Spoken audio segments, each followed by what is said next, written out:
I'm the notorious shrew of the entire county. Qin Shiqing is the famously kind-hearted soul around these parts, yet fate made us husband and wife. Everyone says we're a mismatched pair. Later, during the reform and opening up period, Qin Shiqing was reunited with his birth parents and reverted to his original surname, Gu. The Gu family refused to accept a daughter-in-law of questionable character, so Gu Shiqing divorced me. I was left to wither away with my illness in the countryside.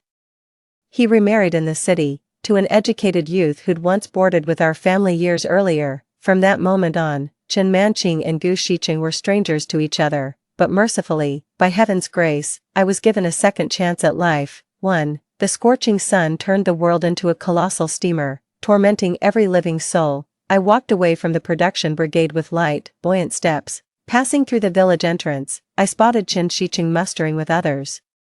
On that sweltering day when everyone wore short sleeves or tank tops, he alone sported a faded blue long-sleeved jacket. It wasn't that he didn't feel the heat, his patched-up undershirt told the real story. That bleached-out jacket was the only presentable garment he owned. The reason he's so particular about his appearance today is that we got word the educated youth assigned to our production brigade are arriving ahead of schedule. Our village operates as a production brigade, with 3 production teams under it. As deputy leader of Team 2, he was suddenly tasked with joining members from the other 2 teams to meet the educated youth in town. Though everyone wore similarly shabby clothes, Qin Shiqing's ramrod posture made him stand out from the crowd. He spotted me, exchanged greetings with others, then walked toward me with an unusually tender smile. Manqing, I'll get you some white rabbit candies when I go to town this time. Sugar required both money and ration coupons. Either was precious enough. White rabbit candies were even pricier, costing over 2 yuan per half kilogram. As deputy team leader, Qin Shiqing could earn at most 11 work points a day, which barely amounted to 30 or 50 cents. Hearing this, the young lads nearby couldn't help but tease. Qin Shiqing, if you've got any money left, why not get yourself some decent clothes? Let those educated youths see what a fine young man our village has to offer. Truth be told, Qin Shiqing's looks were indeed presentable. That's why I kept giving him chance after chance. Some people even told me, Manqing, Shiqing's been stashing secret money behind your back, and you're not even investigating. This calls for some domestic discipline. Secret funds, what a loaded term. Qin Shiqing is my parents' adopted son, and we grew up together. The villagers took it for granted that we'd eventually marry, so they tacitly accepted this ambiguous relationship between us. I refused to handle this with the same bashful smile as my past life. I glared at those people and snapped, if any of you keep spreading nonsense and ruin my brother's chances of finding a wife, I'll report you to the brigade leader and party secretary. Since I wasn't married to Qin Shiqing yet and hadn't earned my reputation as a shrew, my words carried no weight at all. But it was enough. I just needed to draw the line between Qin Shiqing and me. Those people weren't intimidated, but Qin Shiqing panicked instead. He anxiously explained to me, Manqing, don't listen to them. All my money is yours to manage. Please don't be mad at me. Okay. The cautious, almost pleading tone in his voice stabbed at my heart. I'm not angry, just don't waste money on candy, and be careful on your way. I gave Qin Shiqing a reassuring smile. Qin Shiqing visibly relaxed and smiled back at me. Little did he know, that smile belonged to the Qin Shiqing who hadn't yet met He Shuilian. It would never appear again. The old Qin Shiqing, indebted to my parents, had truly taken good care of me. He handed over every penny he earned from his work points to me. Once when I stained my pants during my period, he even washed them for me by the river. That's how the village got the idea I was spoiled, but that was the only time.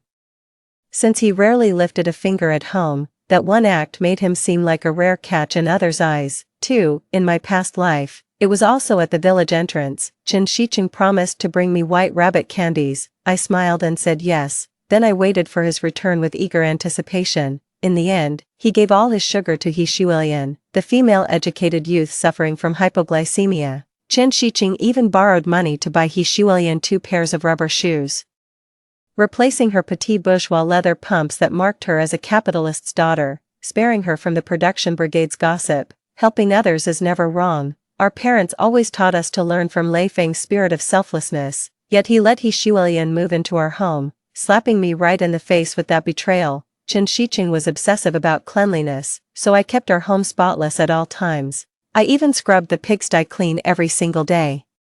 Running water was scarce back then, let alone in a dirt-poor village like ours. Every household in the village had to fetch water from the old well at the village center. Our two-person household with Chen Shicheng required more daily water hauling than families of 6. I had to make the trips before dawn to avoid peak hours. Chen Shicheng grew impatient when kept waiting too long.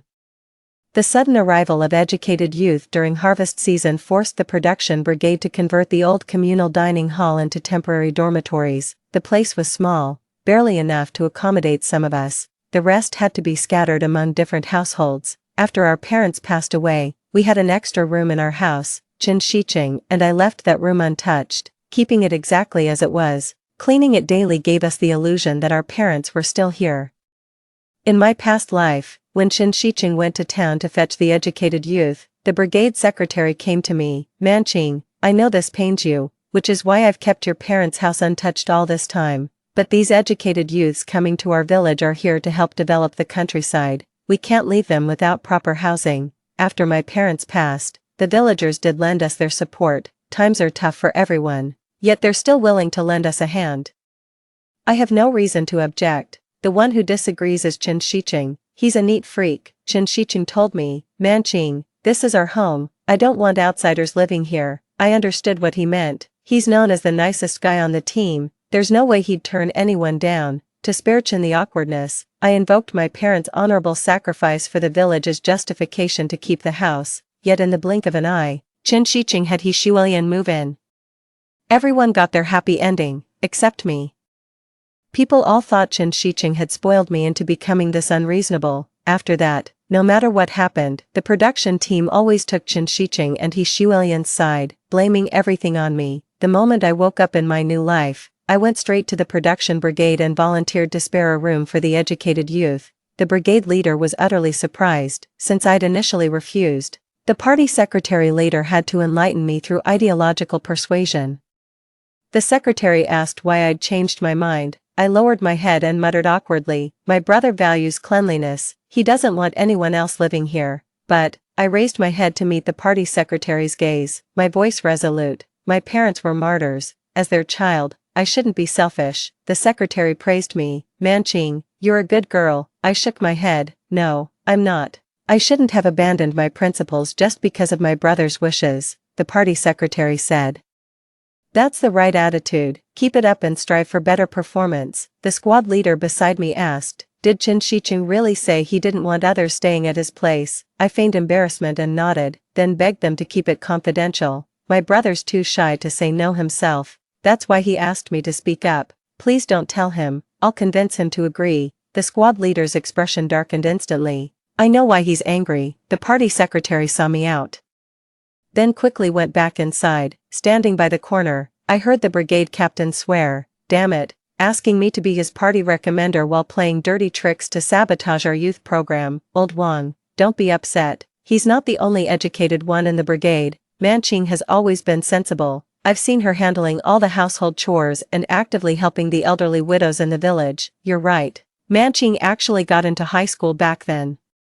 But she gave her spot to Shicheng. If we're being honest, she's the true daughter of old Chen and his wife, the real deal through and through." I didn't stay to hear more. With a light chuckle, I walked away from the production brigade at a brisk pace. 3. Manqing, you shouldn't have gone to the brigade leader and the party secretary without discussing it with me first. Chen Shicheng confronted me. He looked at me with disappointment. Accustomed to me backing down first, truth be told, I was the truly disappointed one. Whenever He Shuilian was around, Chen Shicheng would lose himself, blinded by the humiliation burning through him. He failed to notice the two frail female educated youths lingering outside the door, their luggage at their feet, hesitating whether to enter. I imagine his heart must have ached terribly today upon seeing He Shuilian, that delicate beauty from the city. He Shuilian always projected an image of exquisite fragility, carrying an air of aristocratic grace even city girls lacked. As for Chen Shicheng, known to everyone as that kind-hearted soul, he felt duty-bound to protect such a vulnerable young woman. Then he'd go to the brigade leader and party secretary, saying I was being unreasonable while volunteering to host the educated youth himself. That's exactly what he did in our past life, but this time, I beat him to it. The brigade leader and party secretary must have given him quite the cold shoulder. I gave Chen Shicheng a pitiful look and said, "Bro, I'm sorry for acting on my own. but I knew you're too kind-hearted to let the educated youth go homeless. That's why you went to the party secretary to arrange their stay at our place." My words were absolutely impeccable. He was just too eager to show off, hastily painting me as irresponsible in front of the secretary and brigade leader to highlight his own selflessness. But this time, his scheme backfired spectacularly.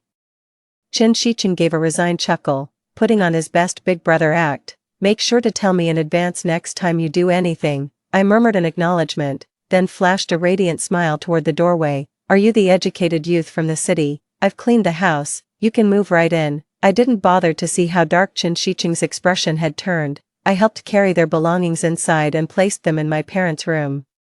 The two female educated youths murmured their thanks. I agreed to host the educated youths, but I made it clear to the party secretary that our better living conditions should only accommodate those truly in need. I waved it off casually. "You're here to support rural development. If anything, we should be thanking you. He Shuelian is the rotten apple that spoils the whole barrel." Most of the educated youth were genuinely hardworking, though initially unaccustomed to the grueling farm work. They persevered, with some dedicating tireless efforts to boost crop yields. I truly admire these educated youth. Shuelian was the exception, for, I thought with Shuelian no longer living with us, we'd rarely cross paths. But that wasn't the case. I kept running into Shuelian everywhere, always with Shicheng hovering around her like a devoted attendant. "Could you talk to the brigade leader? I really can't stand the dormitory. They're all ganging up on me." Truth is, He Shuelian was the one bullying others, especially those two educated youths with poor health whom the brigade leader assigned to stay with us. He Shuelian had this uniquely sickly sweet way of speaking. She had zero work ethic. Even when Chen Shicheng abused his authority to give her the easiest tasks, she'd constantly skip work, cut corners every day, and still mess things up. If not for the scorekeeper doing Chen Shicheng a favor, He Shuelian's work point record would be downright embarrassing. Nobody wanted to be grouped with He Shuelian. In my past life, Chen Shicheng selfishly paired me with He Shuelian. Officially, I was assigned to help educated youth learn farm work, but really, I just ended up doing He Shuelian's share. He Shuelian's only job was to play the perfect lover to Chen Shicheng. In the end, she even took credit for all my hard work, while I got stuck cleaning up her messes. Over my dead body will He Shuelian get her way? I'd rather shovel shit than give He Shuelian a chance to leech off me, so I actually signed up for manure duty. I heard Chen Shicheng say pityingly, "Shuelian, just bear with it a little longer." He Shuelian whined, "I won't stay at someone else's place, it's filthy." He Shuelian was originally assigned to stay with another team member's family, but she insisted on living in the educated youth dormitory, complaining about their poor hygiene. Alright, I'll make sure you stay with us." A day apart feels, He Shuelian continued, like 3 autumns, and Xingzhou holding a manure ladle and I exchanged bewildered glances. Even the stench of manure wasn't as nauseating as their flirting. The moment they left, and Xingzhou and I simultaneously gagged in perfect sync. Who'd have thought people would actually flirt in front of an outhouse? They probably thought nobody would visit the latrine at noon, hence the audacity. Little did I know, and Xingzhou and I were right behind the outhouse. 5, and Xingzhou was the newly arrived educated youth. When tasks were assigned, he volunteered for the night soil collection duty. All the educated youth felt indebted to him yet unconsciously kept their distance. Without memories of my past life, I'd probably have dismissed Xingzhou as an oddball too, keeping my distance on Chen Shicheng's advice. Chen Shicheng thought Xingzhou was filthy. In truth, Xingzhou was the only educated youth genuinely committed to rural development. His father, a university professor, had been sent to a cadre school in the neighboring town. Since Xingzhou refused to disown his father, he was sent to our remote backwater for re-education as an educated youth. Given his family background, the production brigade would assign him the manure-carrying chores even if he didn't volunteer.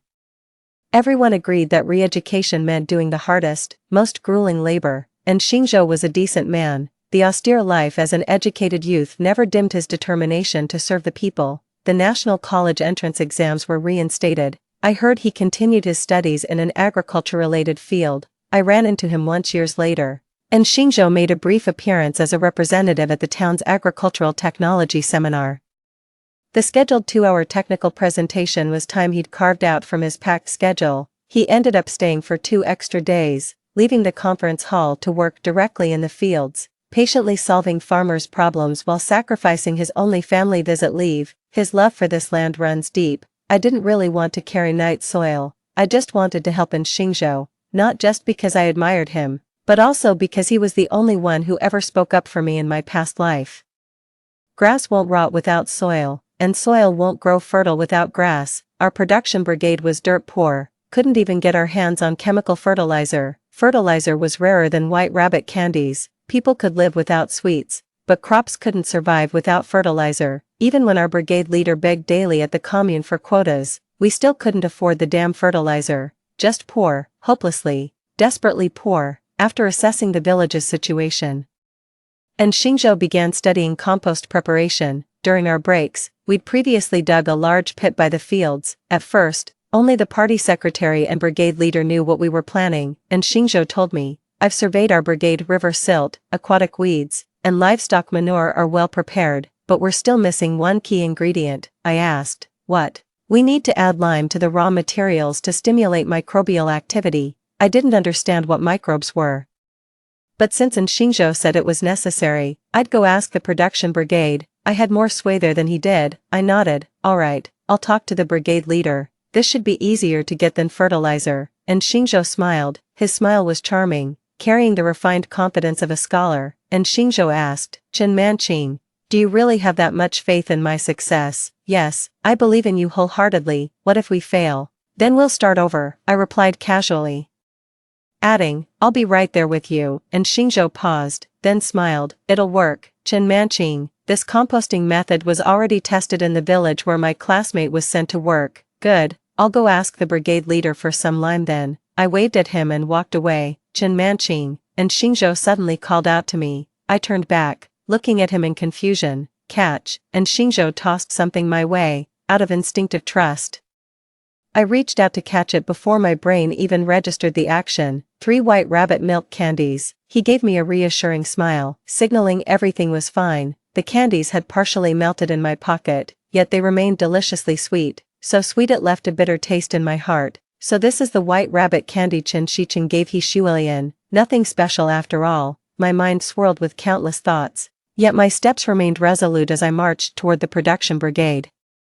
And Xingzhou needed compost pits. That's what we'd been digging earlier. I've already reported this to the production brigade. I'm willing to vouch for Xingzhou. The brigade leader and party secretary support anything that boosts production, which is why they hold Xingzhou in high regard. In the past, Chen Shicheng disliked the smell on Xingzhou and repeatedly ignored his composting proposals, failing to report them promptly. That year, the harvest was poor. The village where Xingzhou was sent for rural work had a bumper harvest that year thanks to successful compost fermentation, earning provincial recognition and becoming a hot topic. Our village didn't send anyone to learn composting techniques until the following year, but that single year of famine devastated countless families. When people go hungry, their immune systems weaken, making them more susceptible to illness. When illness strikes a person, the whole family collapses. I won't let this happen again. 6. I walked along the field ridge, heading toward the production brigade. Workers began trickling into the fields for their daily labor. Several young lads nearly tumbled into the irrigation ditch while gawking at me instead of watching their step. The villagers greeted me with warm, friendly smiles. At that moment, I truly felt reborn. Far from being the village shrew, I was actually the belle of the countryside. Before marrying Chen Shicheng, matchmakers practically wore out our doorstep. Back then, Chen Shicheng would always play the jealous card, feigning illnesses to keep my attention. I originally saw him as nothing more than an older brother figure, just 1 year my senior. I was always the one looking after him more. Before Dad passed, he told Mom that since Chen Shicheng had lost his parents and we'd taken him in, we must take good care of him. Later when Mom was dying, she left me with the same instruction. No one ever considered that I'd lost my parents too. Back in those days, people were genuinely kind-hearted with high moral standards, often treating adopted children even better than their own. I always gave way to Chen Shicheng, time and again, from high school admission opportunities to party membership applications, even the recommendation quotas for worker peasant soldier students. Before He Shuilian came along, everyone just assumed I'd marry Chen Shicheng. Even I thought so myself. After all, I gave so much for him. It was Chen Shicheng who confessed to me first. Remember, like a stubborn sapling, I blossomed with joy under his daily care. How could those drab wildflowers from the countryside compare to the dazzling blooms of the city? Bound by gratitude to my family, Chen Shiqing reluctantly gave me this marriage. But that was all he could offer was a title, because he pledged his love to someone else. I don't resent him for moving on, only for deceiving me all these years and wasting my youth. How many opportunities to grow did I sacrifice for compromise? Never again in this lifetime. I'll soar higher and farther than Chen Shiqing ever could, no more sacrificing opportunities for his sake, nor being the worthless village woman he claims me to be. Even if I'm just a wildflower, I'll bloom with all my might. 7. Little did I expect to hear my own name when I reached the production brigade's gate. How can you be so sure that person is Manqing? Through the window, I saw the squad leader's furrowed brows, deep enough to crush a fly. Chen Shiqing supported the sobbing He Shuilian. These two self-absorbed individuals remained completely oblivious to the squad leader's growing impatience. Chen Shiqing encouraged He Shuilian. Don't be afraid, Shuilian. Speak up, I won't take Manqing's side, I scoffed. As if I needed his favor, He Shuilian seemed to gather her courage and said, I saw Chen Manqing come to our educated youth dormitory. No outsiders had visited before. I had indeed been to the educated youth dormitory, but I went to the boys' dormitory looking for in Xingzhou. When we were carrying manure buckets together, I noticed his shoulders were uncomfortable. After Mom passed away, I was the one who carried all the water for our household.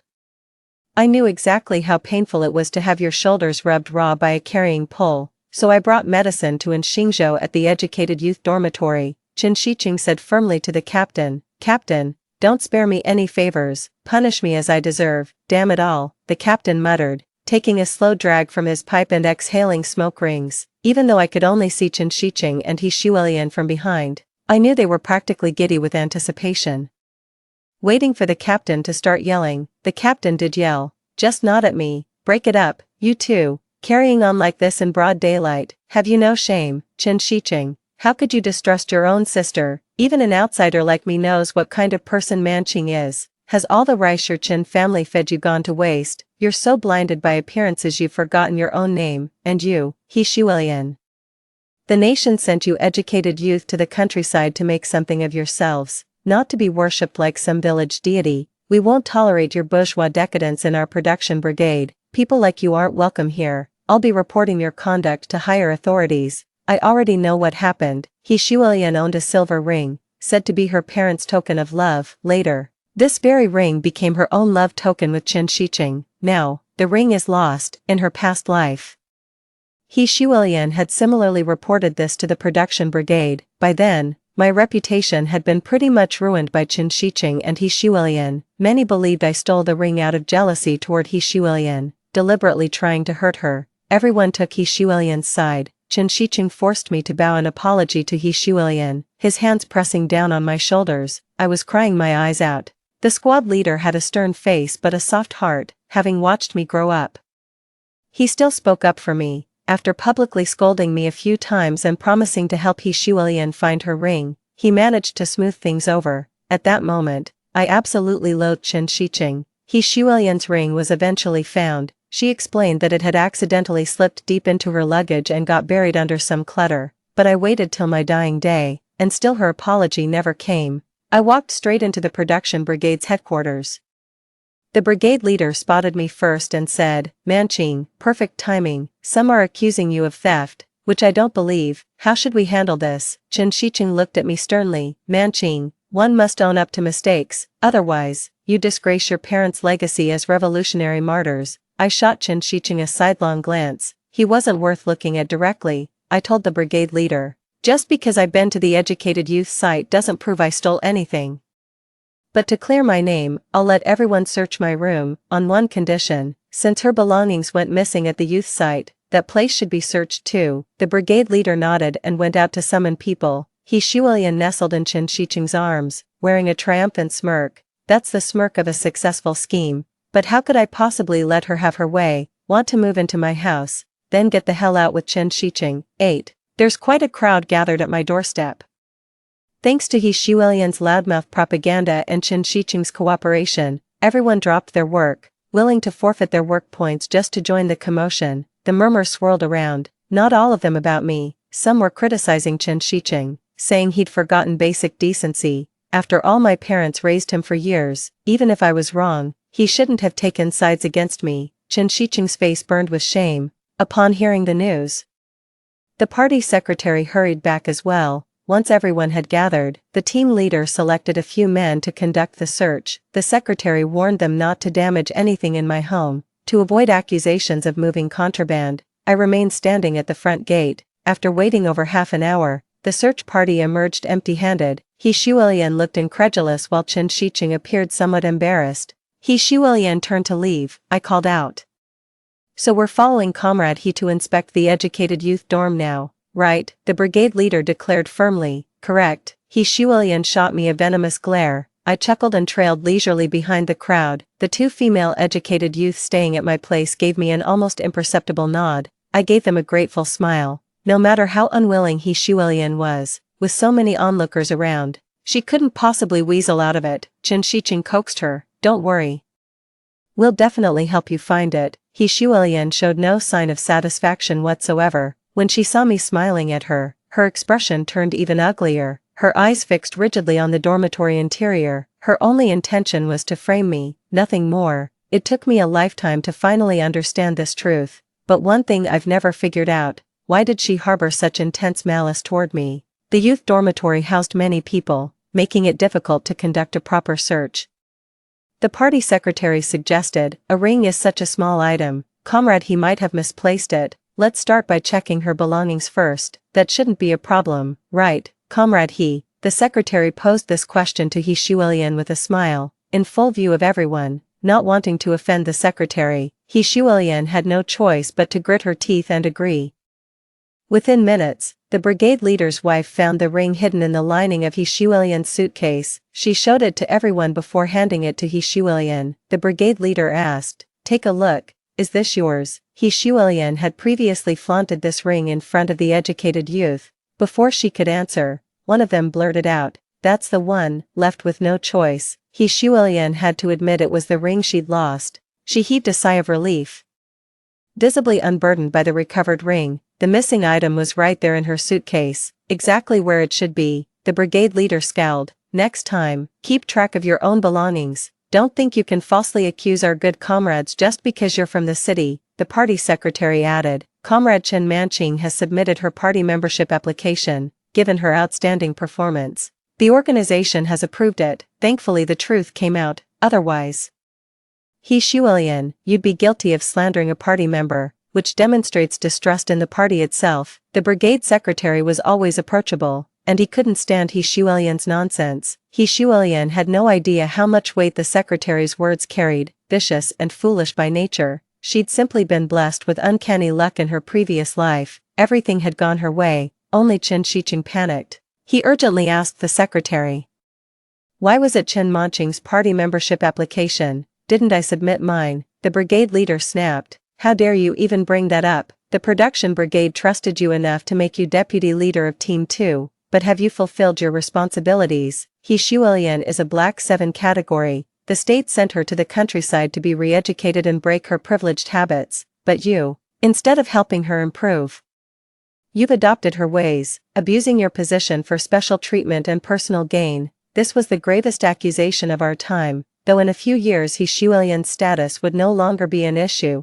But Chen Shiqing couldn't foresee the future. Chen Shiqing turned deathly pale, convinced his life was over. He Shuilian stepped forward with visible courage and addressed the brigade leader, even as the team captain. "You shouldn't talk about Chen Shiqing like that.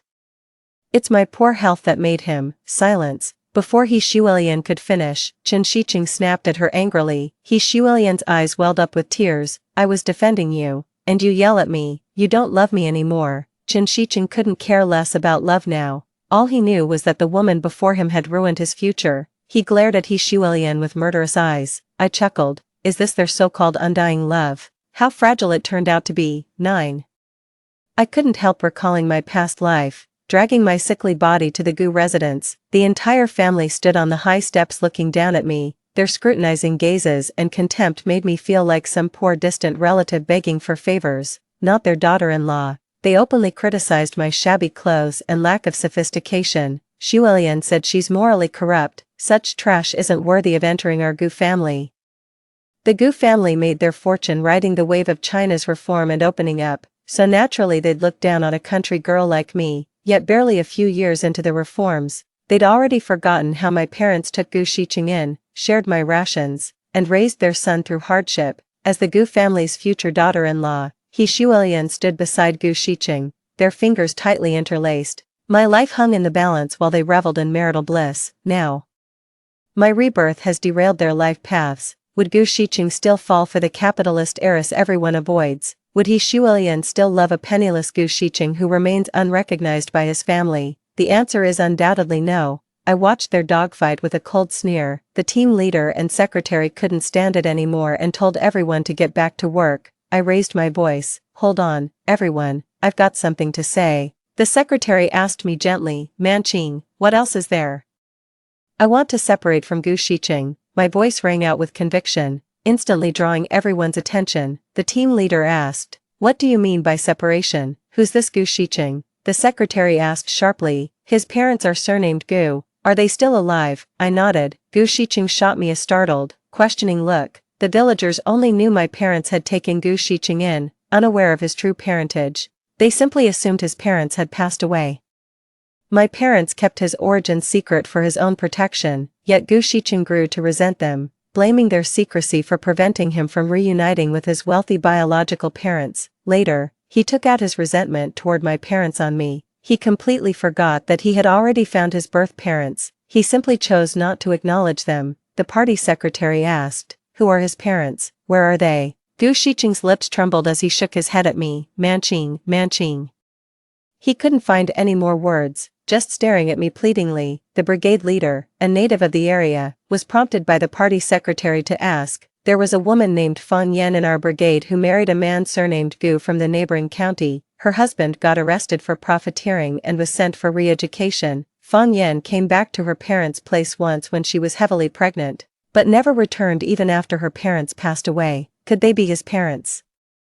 I nodded and said, my brother was abandoned at our doorstep before my parents adopted him. There were no keepsakes left. My parents had suspected they might be his birth parents, but never dared to confirm it. For my brother's sake, they avoided making inquiries. But a while ago, when I went to town, I accidentally heard my brother calling someone dad. After asking around, I found out that man had been released from prison. Gu Shiqing's face turned ashen, then deathly pale.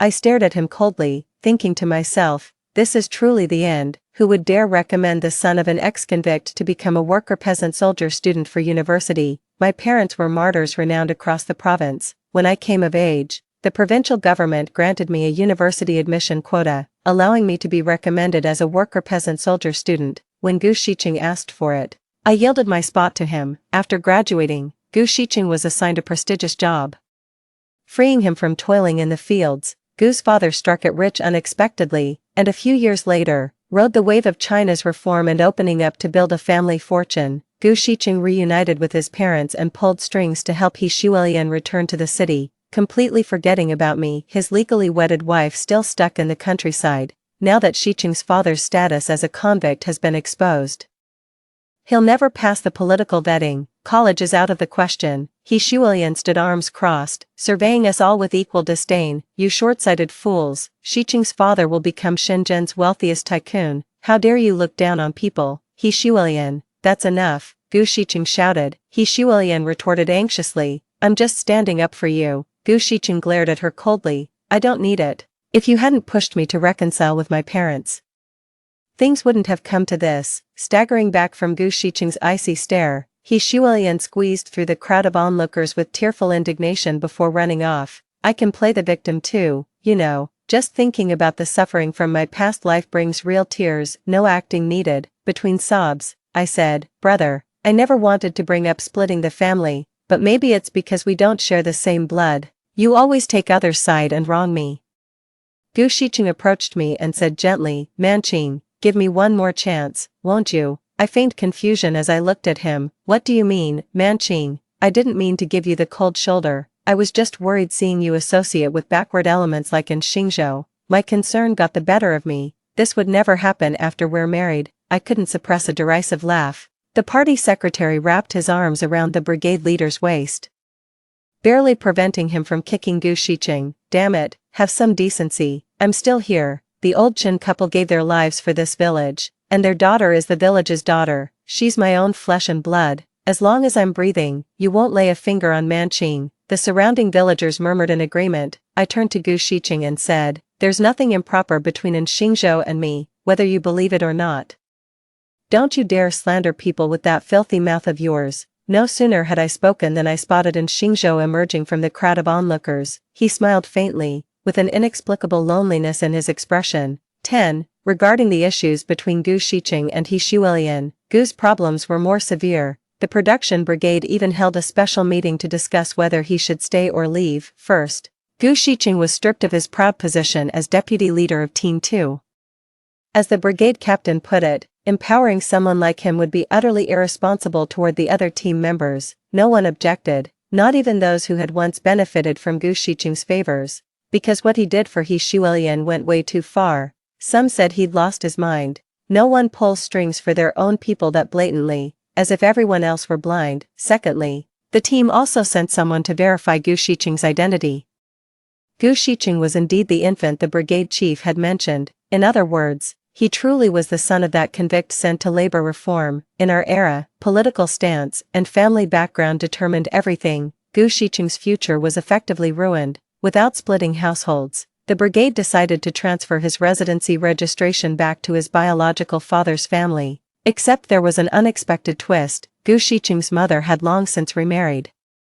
The wealthy father Gu Shiqing was persuaded by He Shuilian to acknowledge turned out to be a freshly released convict. He Shuilian painted a rosy future for Gu Shiqing if they acknowledged each other now and served him well. All the family fortune would be his when the man prospered. They had such beautiful dreams. Little did they know, Gu Shiqing's biological father suddenly changed his mind and refused to acknowledge his own son. And Xingzhou told me this story he'd heard at the Educated Youth Outpost as if it were some joke. I actually laughed out loud, though honestly, it's understandable. This is what they call like father, like son, the next generation inheriting the inherent pettiness and selfishness of their predecessors. Gu Shiqing probably never considered that in his past life. Had he not held a respectable city job or possessed a prestigious university degree, why would they have acknowledged him at all? When He Shuilian took Gu Shiqing to reunite with his relatives, the man had just been released with nothing to his name, suddenly presented with the son of a deputy production brigade leader. Why pass up such an opportunity? But now that Gu Shiqing's in trouble, the moment he became a liability rather than an asset, abandonment was inevitable. Gu Shiqing used to treat me decently, but when He Shuilian, who's prettier and better at coaxing people, showed up, he made that choice too. Gu Shiqing is no longer part of our production team. He Shuilian's issue isn't major, but it's trickier to handle. For falsely accusing me, a simple, "sorry, my mistake" from her would suffice. There was only superficial ambiguity between her and Gu Shiqing, with no actual relationship to warrant disciplinary action. The party secretary suggested to the brigade captain, "Falsely accusing a good comrade reflects ideological shortcomings. Since we can't resolve this properly, we should report truthfully to the commune and await their instructions. Comrade Manqing mustn't be wronged. Unfair handling of this matter would demoralize the rest of the team." The brigade captain agreed. Before the commune's decision arrived, He Shuilian went missing. 11. The brigade leader and party secretary questioned everyone at the Educated Youth Outpost, but no one knew where she'd gone. After what happened, people avoided He Shuilian like the plague, afraid misfortune would rub off on them. So genuinely nobody knew her whereabouts. I suspect there's probably one person who knows where she went. Following the brigade leader and party secretary, and Xingzhou, and I tracked down Gu Shiqing. I was stunned by the sight before me. In a dilapidated thatched hut, Gu Shiqing lay unkempt on a straw mat, casually picking his teeth with a stalk of hay while reeking of alcohol. I took an involuntary step back in disbelief, and Xingzhou stepped forward and positioned himself protectively in front of me. The brigade leader asked, "Do you know where He Shuilian went?" Gu Shiqing gave us a lazy glance, particularly eyeing me who was being shielded by Xingzhou behind him, and sneered, "Who knows? She said she was going home, headed into the mountains." The brigade leader and the party secretary exchanged glances. The mountains around here may not stretch for thousands of miles, but they're deep and treacherous, with wolves and other wild beasts roaming about. Only groups of adults dare venture in. That's where my father had the accident that ultimately took his life. I can't stand He Shuilian, but a life is still a life. The team leader and secretary immediately turned to leave, probably to mobilize a rescue team for the remote mountains. I glared at Gu Shiqing in fury. You claim to love her, yet you just let her walk to her death. Gu Shiqing cast me a patronizing glance. Like it? Is affection some kind of rare treasure? I used to like you too, remember? Do you still like me now? I looked at him with disappointment. The old Gu Shiqing was ambitiously driven by self-interest, yet at least he maintained a positive outlook. Now he's slumped like hopeless, worthless sludge, and Xingzhou, unwilling to let me get entangled with Gu Shiqing again, whispered, the captain's already sent people to search. Shall we go see if we can help? I nodded and left within Xingzhou without a backward glance at the man collapsed on the bed. During the critical harvest period, the team couldn't spare that many able-bodied workers. I volunteered without hesitation. I'll go. My father taught me about the mountain terrain and even sketched a basic map. Comrade in Xingzhou is currently helping make additional copies that we'll distribute later. The party secretary nodded. With these maps, we can search deeper areas and improve our chances of finding them. You've done well, Manqing. But as a young woman, you shouldn't go. It's too dangerous. I'm definitely going. When it comes to manual labor, I can work just as hard as the male team members. Besides, us women are more meticulous. Don't underestimate us female comrades. And Xingzhou stepped out of the house holding some papers and said upon hearing me, I'll go with Comrade Manqing, before the party secretary could object. And Xingzhou playfully mimicked my tone. Don't underestimate us educated youths, the brigade leader said. This isn't child's play, and Xingzhou offered a plausible excuse. Comrade He Shuilian and I come from similar family backgrounds. If we find her, I could have a talk with her and provide some ideological guidance. The brigade leader and party secretary were convinced, but I wasn't buying it. And Xingzhou clearly couldn't stand He Shuilian. Many years later, and Xingzhou revealed a secret to me. He Shuilian possessed a peculiar book. Though he'd discarded it, he feared the strange artifacts she carried might endanger me. That's why he insisted on joining the search team back then and demanded to be paired with me. 12. We entered the mountains with ample provisions and water. After 3 days and 2 nights, with our supplies exhausted, we still hadn't found He Shuilian. The captain ordered us to turn back. We took the main road on our return for safety. We passed a peculiar mountainside devoid of greenery, its surface displaying black and brown hues with metallic sheen under sunlight. Noticing my gaze, the captain hesitated before saying, Manqing, that's where your father fell. My father used to lead teams searching for iron ore to make steel for our village, and sacrificed his life to save others. Only today did I learn that the accident happened deep in these remote mountains. The crowd looked at me with pity in their eyes. In that instant, tears streamed down my face. I asked the squad leader, can I take a closer look? The squad leader agreed and led the others ahead, saying they'd rest up front and told me not to rush, and Xingzhou followed at a discreet distance behind me. Remembering what happened both in my past life and during this period, an overwhelming sense of bitterness welled up in my heart. If my parents were still here, maybe Gu Shiqing wouldn't dare to bully me like this. I collapsed to my knees, wailing uncontrollably as the wind howled through the mountains, mourning with me. I cried until I was hiccuping, yet the tears kept flowing like an endless stream, and Xingzhou approached. He handed me a handkerchief, thinking it was meant to dry my tears. I took it only to find a beautiful stone wrapped inside. Keep it as a memento, consider it a gift from your father. The tears I'd nearly held back came flooding again at Xingzhou's words, realizing his misstep. And Xingzhou paced around me in helpless agitation. After a long pause, he seemed to reach some decision, crouching beside me and humming softly, left home to save my love so true, who knew I'd top the royal exam through, the crimson robe I wear with pride, palace blossoms deck my hat, oh what a sight, the fresh, melodious singing captivated me, and my tears stopped unbidden, noticing I'd ceased crying, and Xingzhou explained, this is an aria from Huangmei Opera's The Female Royal Son-in-Law. His voice carried endless longing. My mother was a Huangmei opera singer in the troupe. She had a beautiful voice and met my father through performing. They married and had me. After mother passed, father developed heart trouble from grief and was sent to a cadre school. Worried for him, I deliberately chose to become an educated youth here, hoping I might see him again someday. Comrade Manqing, I'm not telling you this for pity. I just want you to know, as long as we live, hope endures. Like this band Huangmei Opera, though forbidden on stage, its melodies live in my memory, and others remember too. That's hope. He entrusted me with his most private sorrow, While I sympathized with his plight, his story kindled quiet determination in me and admiration for his resilience. One day, our nation will resonate with such opera melodies again. When that day comes, we'll sing out loud all the emotions this muted era has suppressed. Will that day ever come? I asked myself. And Xingzhou looked at me with a knowing smile. I gave myself a firm answer, it will come true, and Xingzhou said, my name Xingzhou comes from the saying learning is like sailing against the current, you either advance or retreat. Even in these circumstances, my father encourages me to keep studying hard. You should do the same, work hard, and everything will get better. Yes, everything will get better. I choose to believe in Xingzhou, and even more so in the resilience of our nation. Our motherland fought her way out of desperation against all odds, and our generation will widen and pave this path further. The commune mobilized a large search party for He Xuelian, but to no avail. No trace of her was found in He Xuelian's hometown either, yet everyone still believed she'd fled back home. After all, some educated youths genuinely couldn't endure the hardships and escaped back to the cities. But news of her gradually faded from memory. People had more pressing matters to attend to. The same went for me. The party secretary told me, Manqing, we've been allocated a university admission slot. After discussion, the team decided to recommend you. Do you agree? I had no reason to refuse. As the school start date approached, I packed my bags and prepared to leave, and Xingzhou watched me depart from the crossroads. I kept looking back at him, and at this land. I'll be back, as a farmer's child. I must return to the soil that nurtured my ancestors, like them.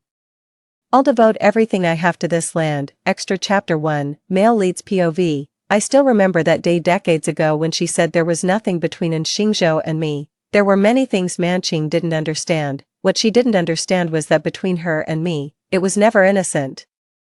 Because I loved her, I fell for her the moment I laid eyes on her. To be precise, I was already intrigued by her before we even met, but back then, I didn't realize how disproportionately my gaze lingered on her. Then came the moment she handed me medicine, our palms touched, and something exploded in my mind, dazzling like a meteor outshining fireworks. Every meeting between us has been my own private celebration. The girl was beautiful yet oblivious. Fortunately, there's still plenty of time ahead. The book says my first encounter with Chen Manqing happened at the village entrance. The spoiled girl threw a little tantrum after her brother refused to give her the white rabbit candy she demanded. Her beauty made everyone present overlook her unreasonable behavior, but in truth, we first met working in the fields. She was an incredibly hard-working girl, with calluses thicker than her brother's. How could someone like this possibly have been spoiled growing up? So I seized the opportunity and stole He Xuelian's book. That book held He Xuelian's secret. All along the way, she kept furtively flipping through its pages. Strangely, everyone around her turned a blind eye to her behavior. No one even asked what that book was about. I thought of the ruined classics on our bookshelf, my father's professional volumes. Something felt off, so I decided to sneak a peek at the book's contents. An utterly absurd romance novel. I hadn't even finished reading when this conclusion became obvious. The male lead is Gu Shiqing, while the female protagonist is He Xuelian. Gu Shiqing is the long-lost heir of a tycoon, and He Xuelian is a time traveler from 50 years in the future. They fell in love at first sight, completely smitten with each other. The only obstacle between them was the male lead's sister, Chen Manqing. Chen Manqing had feelings for her adoptive brother Gu Shiqing, but he only saw her as a sister. The book mentions that Gu Shiqing reluctantly married Chen Manqing out of pity, yet still flirted with He Xuelian. Gu Shiqing married Chen Manqing out of obligation, but it was He Xuelian who truly held his heart. I was so furious I could only laugh bitterly. Marrying without love, got her pregnant, then made her toil in the fields even when heavily pregnant, until she miscarried. The book claims Chen Manqing's tragedy stemmed from her spoiled upbringing, calling it a self-inflicted fate. I saw no trace of spoiling in her demeanor. Down-to-earth simplicity defines her true nature. As I leafed through the book again, I was astonished to find the beginning had changed. It now mirrored everything I'd truly experienced. I frantically turned the pages, only to find blank sheet after blank sheet. I cannot foresee our future. My pause grew longer on that blank page, where bold words gradually emerged. Do you wish to change your destiny? Then follow the instructions and complete the corresponding tasks. This book will make you the master of this world. I think I'm beginning to understand. I threw that damned book into the cesspit. Gu Shiqing and He Xuelian were merely puppets of this book. Their figures were as lifeless as taxidermy specimens in a museum. Chen Manqing and I will never become people like that. I adore the radiance that shines from Chen Manqing with all my heart, like spring blooming across the countryside. Everyone follows the natural flow of the story, yet I choose to love you against the current of fate. Male leads POV side story 2. My dearest Manqing, I hope this letter finds you well. How is your research progressing? All is well on my end. I coughed for a while, my hands trembling slightly. I pushed the letter paper aside, afraid I might cough up blood and stain it. The medical staff anxiously crowded around the hospital bed, pushing the assistants out of the way. Mr. N, are you all right? What's bothering you? I shook my head slightly, took a moment to steady myself, and only when my hands stopped trembling did I continue writing. That year during the double cropping season, you shouted women hold up half the sky in the fields, working harder than anyone else. Manqing, I'd agree with anything you say without hesitation, but this time, I think you're wrong. You're holding up our entire sky. After finishing the letter, I asked them for more paper. Let me write a few more letters.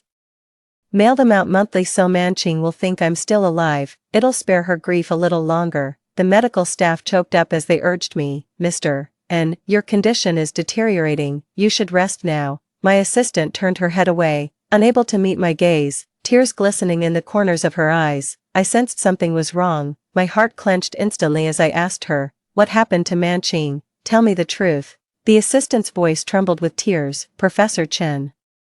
She passed away last night. My hand went limp and dropped onto the blanket. How could this be? I just spoke with her a month ago. Professor Chen collapsed in the lab 3 months ago. She was barely revived. The doctors said her liver had sustained severe damage from prolonged exposure to pesticides during her research. She fought so bravely, holding on for so long. The assistant broke down in tears as she spoke. She was my student, and whenever she visited our home, Manqing would prepare all sorts of delicious dishes for her, yet the assistant never once called Manqing Professor's wife. She said, Professor Chen was a remarkable woman in her own right, not someone's appendage. How could someone as extraordinary as Manqing be gone just like that? That year, when our brigade received the province's sole university admission quota, it went to Manqing without question.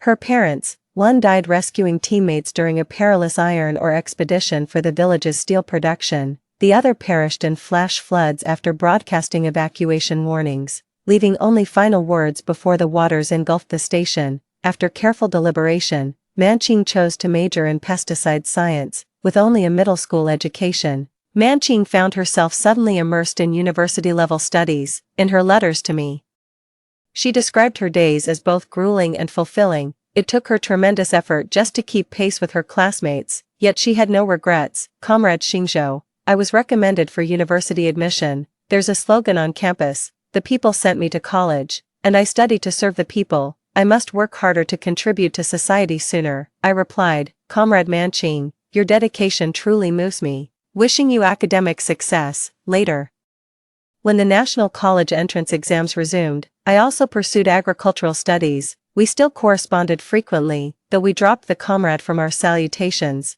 because we were together. But our careers kept us apart most of the time. The harsh hospital lights blurred through my tears as I slowly collapsed onto the bed. The sounds of mourning grew faint in my ears. Manqing, I'm here. Story 2. I died on the delivery table. Hemorrhaged before I could even hold my baby. As I drew my last breath, my husband, the brilliant surgeon, was comforting his childhood sweetheart. When I opened my eyes again, I'd returned to the day before childbirth. My husband came home from his studies covered in travel dust, carrying the scent of snowflakes and another woman's perfume. I smiled, choosing not to expose his clumsy lie. This time, I'll bring our child safely into this world, but the father won't be part of the picture. 1. I was reborn 3 hours after death. The moment consciousness returned, the excruciating pain of torn birth canals and ebbing life still felt seared into my bones. I jolted upright in bed, gasping for air, my maternity dress soaked through with cold sweat. Outside, the north wind howled through the window frames, making them creak. The wall calendar clearly showed, December 4, 1983, I'd come back, returned to the day before I bled to death. A sharp hiss escaped my lips as the familiar cramping pain radiated through my lower abdomen, my hands instinctively flying to cradle my belly. My baby was still there, the son I'd fought tooth and nail to protect in my past life, the child I never got to hold even as I drew my last breath. /Shaolin, you're awake. Is your stomach bothering you? Backslash. Mother-in-law Zhou Shouyun walked in carrying a steaming bowl of egg custard, her brows furrowed with worry. That Changfeng. Of all times to go off to some useless training right when you're about to give birth. It's been days without so much as a phone call. My eyes grew moist as I looked at her. In my past life, it was this kind mother-in-law who defied everyone's objections and insisted on bringing my son back to the Gu family, keeping him out of that scheming Su Wan's clutches. Little did she know, her precious son Gu Changfeng wasn't studying at all at that moment. He was keeping vigil at the hospital, accompanying his childhood sweetheart Su Wan, who had congenital heart disease. Mom, I'm fine. I shook my head and took the steamed egg custard. The warmth spreading through my fingertips felt so real it brought tears to my eyes. Suppressing the surge of emotions, I kept my voice steady. Mom, is Changfeng coming back soon? The moment I spoke, familiar footsteps echoed from outside the door. Gu Changfeng pushed the door open, still carrying the chill from outside. His handsome features couldn't conceal his exhaustion. Seeing me, he paused briefly before striding over. Why are you up? Your due date's just around the corner. Don't move around too much. His voice remained as deep and pleasant as ever, yet what caught my attention was the faint trace of vanishing cream lingering around his collar. It was Su Wan's favorite brand, the only one of its kind in the entire compound. In my past life, I'd been completely fooled by that scent and the excuse, she's ill. You're back. I looked up and gave him a weak smile. I thought you'd be spending New Year's elsewhere. The barb in those words wasn't lost on Zhou Shouyun. Her sharp eyes raked over her son. Finished your training? Old Zhang told me the hospital program runs through the day after tomorrow. Where exactly have you been? Gu Changfeng's gaze faltered, his fingers pausing at his collar button. An urgent matter came up. I got leave to return early. Mom. Xiaolan, go ahead with dinner. I need to step out briefly. That phrase again. That's exactly what he said in my past life. Then he left, and the next thing I knew, I was bleeding to death on the delivery bed. Watching him scramble to get away sent chills down my spine. Fine, saves me the trouble of arguing. I remained silent, just bowing my head quietly as I stirred the egg custard in the bowl with my spoon. A scalding tear suddenly dropped into the bowl, spreading faint ripples across the surface. Oh, you silly child. Zhou Shouyun couldn't take it anymore and grabbed his arm. Xiaolan's this far along in her pregnancy. What could possibly be more urgent than your wife giving birth? Even if the sky were falling, it'd have to wait till tomorrow. Tonight, you're not going anywhere. Mom. Gu Changfeng's brow furrowed deeper. It's not what you think. Su Wan's situation, it's urgent. Su Wan, always Su Wan. Zhou Shouyun's temper flared up instantly. Who is she to you, however urgent her situation is? Can it possibly compare to your wife giving birth? Gu Changfeng, mark my words, if you dare step out of this house today, you're no longer my son. The uncharacteristic steel in my mother-in-law's tone was something I'd never witnessed in my past life. Perhaps my vulnerability had awakened her protective instincts. Gu Changfeng froze at the rebuke, his expression darkening. He shot me a reproachful glance. As if blaming me for speaking out of turn, I ignored him, just staring stubbornly with pleading eyes. Changfeng, don't go. I'm scared. My voice came out barely above a whisper, trembling perfectly to convey a pregnant woman's fear and helplessness. This was his final chance. He stared at me with deep furrows between his brows, remaining silent for what felt like an eternity. The air in the room grew thick with tension. I could even hear my own heart pounding like a war drum. Finally, as if reaching some resolution, the tension in his forehead eased slightly. He walked over and patted my head, but his gesture felt half-hearted. Don't overthink it. I'll be back soon. His tone softened, yet there wasn't the slightest intention to stay. Su Wan, she's an orphan and has been frail since childhood. I need to check on her. Here we go again. It's always Su Wan who's the most pitiful. Su Wan who matters most. The last ember of hope in my heart died out completely, the moment he turned away.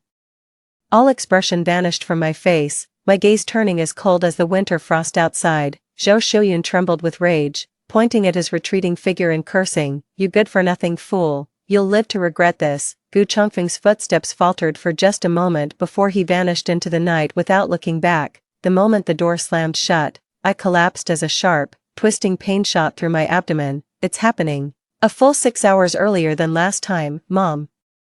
I clutched Zhou Shouyun's hand as beads of sweat instantly formed on my forehead. I think I'm going into labor. Take me to City People's Hospital. I deliberately emphasized the words People's Hospital. What? Zhou Shouyun panicked. The People's Hospital. Nonsense, the maternity ward at Central Hospital is far superior. I'll call Uncle Zhang right now to arrange a car. No. I gripped her hand so tightly my nails nearly drew blood. Mom.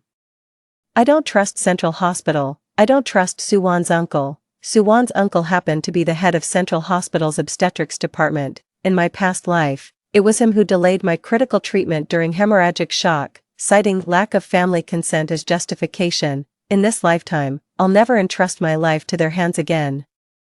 My gaze turned resolute, leaving no room for doubt. Zhou Shouyun finally grasped the gravity of the situation as she took in my ashen face and terror-stricken eyes. She stopped arguing, gritted her teeth and said, "Fine, we'll go to People's Hospital. I'll call a cab right now." Outside the window, the snowstorm grew fiercer. I knew the real battle had just begun. This time, I'd fight my way out, for myself and my child. 02.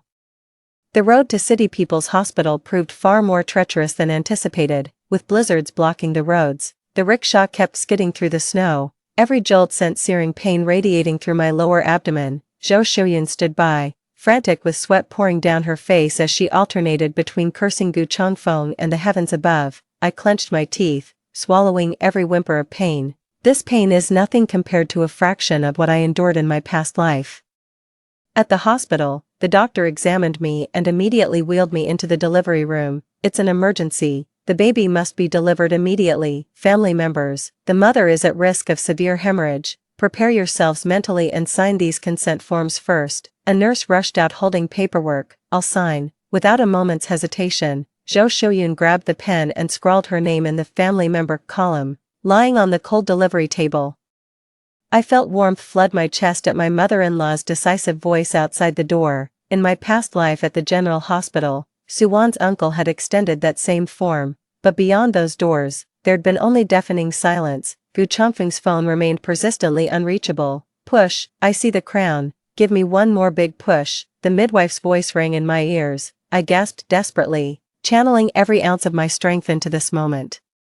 Flashing through my mind was my son's faint yet tenacious cry from our past life. "My child, Mommy's coming." Wah! A piercing newborn cry shattered the delivery room's silence. Exhaustion overwhelmed me as tears instantly blurred my vision. "Congratulations. It's a healthy baby boy, 6 kilograms. The nurse cleaned the baby and brought him to me, tiny and wrinkled, his eyes squeezed shut while his mouth stretched wide open, wailing with surprising vigor. My son, with trembling hands.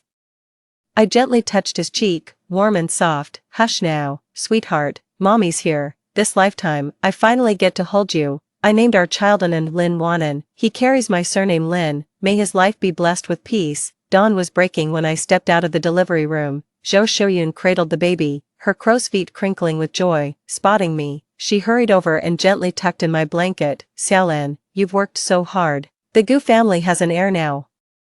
Look how this little one's nose and mouth resemble Changfeng when he was a baby." I smiled faintly, offering no reply. "Does it look similar?" "I don't think so." Gu Changfeng arrived shortly after we returned to the hospital room. He looked weary with dark circles under his eyes. The moment he saw me and the child, his shoulders visibly relaxed. Then his face flickered with a complex mix of guilt and joy. "Xiaolan, you've had a rough time." He approached the bedside and reached out to touch me.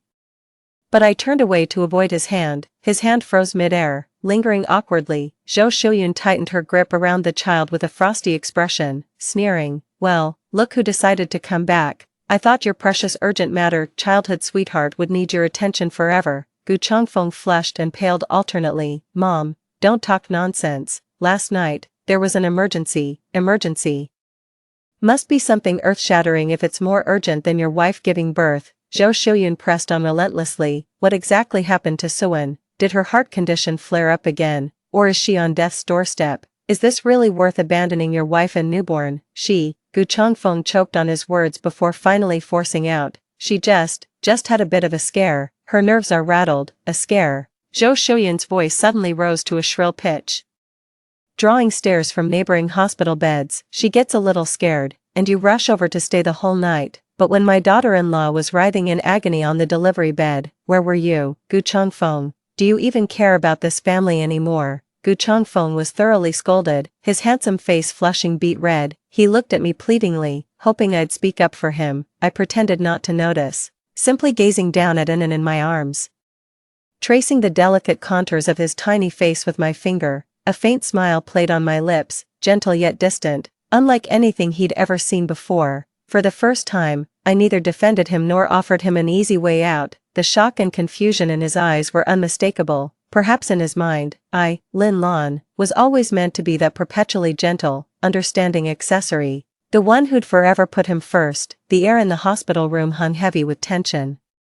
Then a honeyed voice shattered the silence. Brother Changfeng. Suwan appeared timidly at the doorway, clad in a pristine white dress and clutching a thermal flask. The tense atmosphere in the ward, especially Aunt Zhou Shuyun's thunderous expression, made her shrink back in fear, her eyes instantly welling up with tears. Aunt Shuyun, I heard Lan Lan had her baby, so I made some chicken soup to help her recover. I didn't mean anything by it. Her voice was sugary soft. Dripping with exaggerated victimhood, I watched her without the slightest sympathy. If anything, it was almost laughable. Look who decided to show up. In my past life, she pulled the same stunt, using visiting as an excuse to mark her territory when I was at my weakest after childbirth. Zhou Shuyun was fuming at the sight of her, about to explode, but I spoke first. Sister Suwan, you're here, please, have a seat. I smiled at her with practiced ease, my tone deceptively light. You've had it rough enough already, don't trouble yourself over me when you're not well. I deliberately emphasized the words not well with pointed clarity. Suwan's face paled momentarily before she reassumed that delicate, wounded dove expression. Lanjia, how could you say such things? We're family after all. Even as she spoke, her gaze involuntarily flickered toward Gu Changfeng. The naked longing and possessiveness in her eyes impossible to miss. I sneered inwardly. One big happy family. Today I'll show you who's really in charge here. Yes, one big happy family. I nodded and gently passed Anan in my arms to Zhou Shuyun. Mom, could you hold Anan for a while? I'm feeling a bit tired. Then I turned to Gu Changfeng, speaking in a tone that was ostensibly consultative yet brooked no argument. Changfeng, Suwan's constitution is delicate. You should escort her home. Hospitals are full of germs. We wouldn't want her catching anything. Mother's taking good care of me here. Every word I said was perfectly reasonable, yet each carried subtle barbs that pricked at both Changfeng and Suwan. When I cited her frailty as reason for hastening her departure, it was all for her own good. When I said Mom could take care of me and I didn't need him, I was actually pushing him away. Gu Changfeng looked at me with complicated emotions in his eyes. It was probably the first time he'd heard such a considerate yet distant remark from his usually submissive wife. Xiaolan, Brother Changfeng. Suwan quickly grabbed the hem of Gu Changfeng's sleeve, her voice trembling with tears. Did I do something wrong to upset Sister Lan Lan? If it's because of me, I'll leave right now. She made a show of leaving, yet her feet seemed rooted to the ground, taking 3 lingering glances back at Changfeng. Her eyes pleading for him to stop her. This play hard to get act. I'd grown tired of it in my past life. I leaned against the headboard, silent, just watching their performance unfold. My mother-in-law Zhou Shuyun glared at Suwan with the hatred of a sworn enemy. Leave? Then why don't you just go? She pointed at the door and snapped. This humble home can't accommodate someone as grand as you. Take your damn soup and get out. Suwan trembled from the shouting, tears streaming down her face like scattered pearls, a picture of delicate sorrow. Gu Changfeng finally couldn't take it anymore. Shielding Suwan behind him, he snapped at his mother. Enough. She meant well. Zhou Shuyun let out a bitter laugh. What good could she possibly intend? This is a weasel offering New Year's greetings to a chicken. Gu Changfeng, if you side with her today, don't call me mom ever again. The mother and son were locked in a tense standoff. The hospital room thick with hostility you could cut with a knife. Just then, I suddenly clutched my stomach and let out a pained groan. Ouch, my stomach hurts so bad. Doctor. My shout instantly drew everyone's attention. Zhou Shuyun immediately abandoned the argument and rushed to my bedside in a panic. Xiaolan, what's wrong? Did your wound reopen? Gu Changfeng also panicked and tried to approach, but Zhou Shuyun's sharp get out sent him retreating. Grimacing in pain and gasping for breath, I weakly pointed at the door and said to the stunned Suwan, Little Suwan, you should leave. Seeing you makes my chest feel tight, and now, my stomach hurts too. Though I spoke softly, my voice carried clearly to everyone in the silent hospital room. Suwan's face turned deathly pale in an instant. 3. Gu Changfeng practically dragged Suwan out of the ward. Her frail, near-fainting state only hardened Gu Changfeng's resolve as he walked away. Zhou Shuyan spat in their direction and cursed, "The nerve, who do they think Xiaolan is? Some pushover they can bully at will." She turned and saw me still clutching my stomach with a pained expression. "Xiaolan, does it still hurt?" she asked anxiously. "Should I call a doctor?" I withdrew my hand, the grimace fading from my face. "Mom, I'm fine, just had a bit of indigestion." Zhou Shuyan's tense expression instantly softened before she finally burst into laughter. She tapped my forehead with a mix of affection and amusement. "You little rascal, you scared me half to death, but, well played." This was the first time I'd formed a genuine alliance with my mother-in-law, one willing to charge ahead on the front lines, the other delivering precise strikes from the rear. Gu Changfeng disappeared again for 2 whole days after leaving this time. I'm enjoying the peace and quiet, recuperating in the hospital without a care. Zhou Shuyan prepares delicious meals for me daily: Crucian carp soup, pork trotter stew, millet congee. The whole ward is filled with mouth-watering aromas, and An is such a good baby, eating and sleeping in perfect rhythm, with cries more vigorous than other newborns. My daily routine mostly consists of cradling him while humming the lullabies I heard as a child. I never imagined life without Gu Changfeng could feel so peaceful and fulfilling. Gu Changfeng finally showed up on my discharge day. He'd grown thinner, with stubble shadowing his jaw, his eyes brimming with exhaustion and inner turmoil. Wordlessly taking the bundle from Zhou Shuyan's hands, he reached for the child next, holding An in close. I turned away. "Let me do it, you're not used to holding babies." My tone was flat, betraying no emotion. His outstretched hand froze midair once more, the hurt in his eyes cut deeper this time than before. The 3 of them walked home in complete silence, the moment I pushed open the door. The sharp scent of disinfectant hit me. The house was spotless, even the book I'd left on the nightstand had been moved. My brows furrowed involuntarily. Zhou Shuyan caught the smell too and complained irritably, "Who's spraying so much disinfectant in our house? It's choking. Don't they know there's a new mother and baby here?" Gu Changfeng shifted uncomfortably as he explained, It was Suwan who came to help clean. She said she was worried about germs being bad for the baby." Her.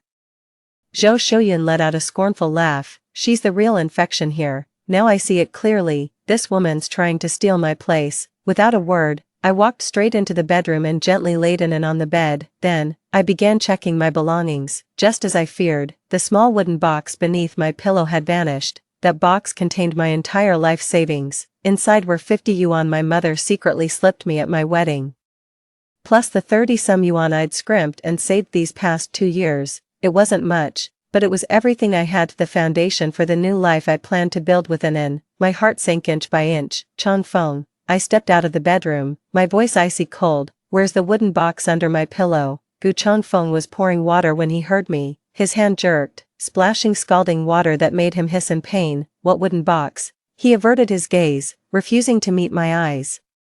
"Stop pretending." My patience ran out. "There was 83.50 in there, all the money I had." "Did Suwan take it?" "Xiaolan, don't jump to conclusions." He set down the water glass, trying to placate me. "Suwan isn't that kind of person. She said the space under your pillow was too messy, so she tidied it up for you. Maybe she put it somewhere else." "Really?" I stepped right up to him, locking eyes with him.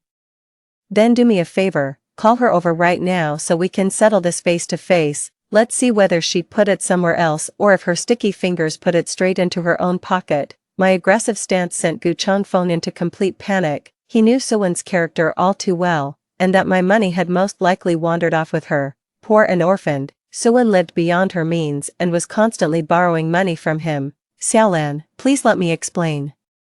He grabbed my hand, desperation creeping into his voice. "About the money, I'll find a way to pay you back. Suwan, she didn't mean any harm, just let it go." "Okay, making a scene won't do anyone any good, won't do anyone any good." I shook off his hand, trembling with rage. "Are you worried about tarnishing your reputation, or that childhood sweetheart of yours?" Gu Changfeng, that was 3 years' worth of savings. Money I'd set aside for my son's formula, for fabric to make his clothes.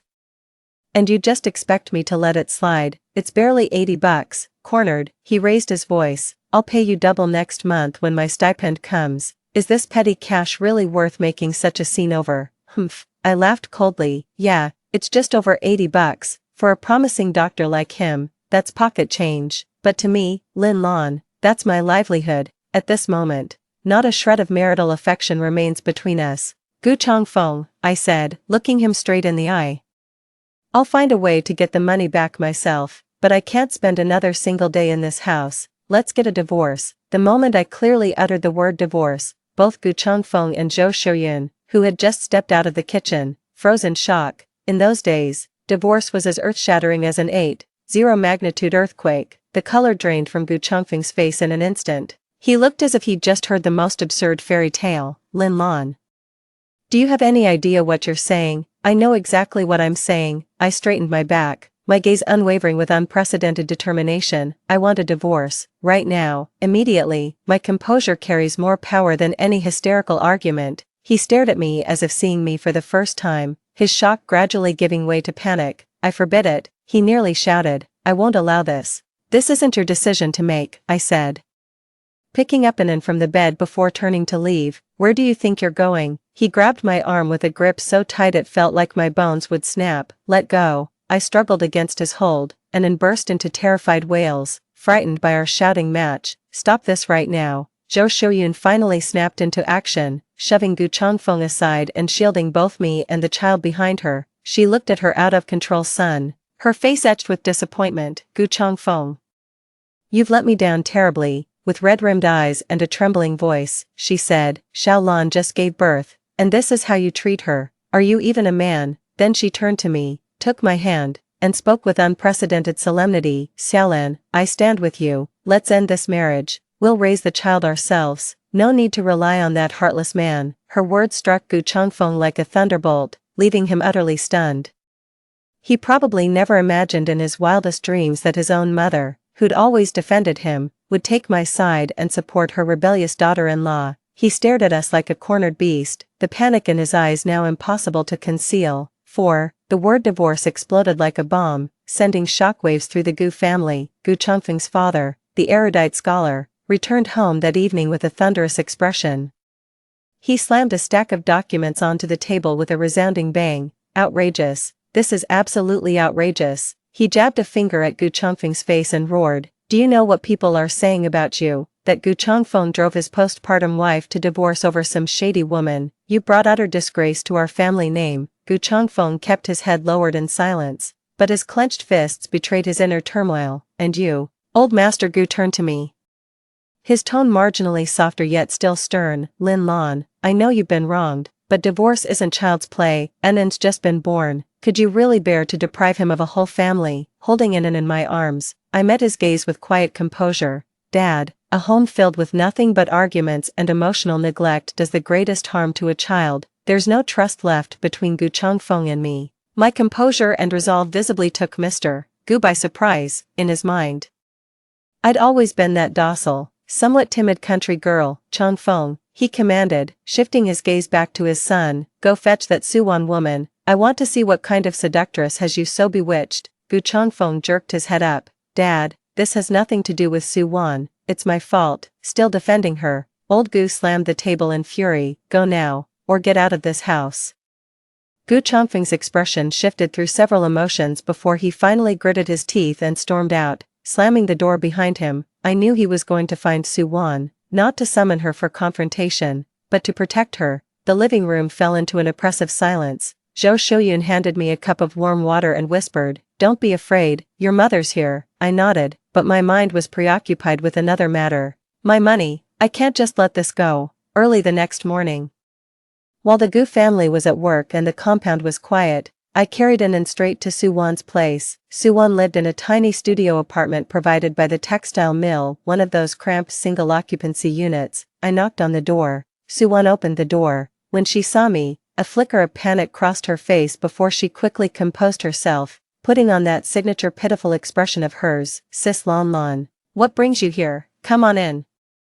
I stayed planted at the doorway and cut straight to the chase. Suwan, did you take the 83.50 yuan I left at home? Suwan's face went pale instantly, her eyes darting nervously. Sis Lan Lan, I don't know what you're talking about, she stammered. Don't play dumb with me. I sneered. Let me spell it out for you. The day before yesterday, while I was out, you cleaned my place and conveniently pocketed the wooden box under my pillow. Now, give me back my money, though I kept my voice low.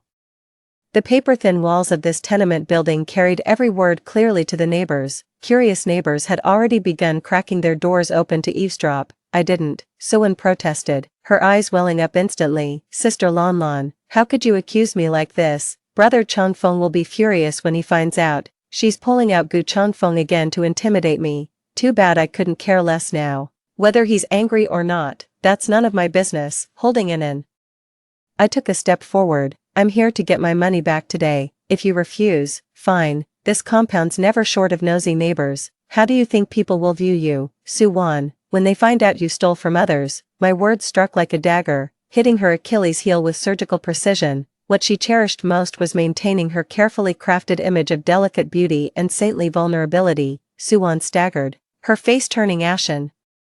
She glared at me with eyes brimming with venomous resentment. I didn't. I really didn't. Is that so? I pulled a handkerchief from my pocket. This is the one I used to wrap money before I got married. You must have accidentally stuffed it in your pocket when taking the cash. Funny thing, I found it in Changfeng's pocket yesterday. Of course, I'd found nothing in Gu Changfeng's pocket. This handkerchief had been planted long ago. I was bluffing her, plain and simple, just as expected.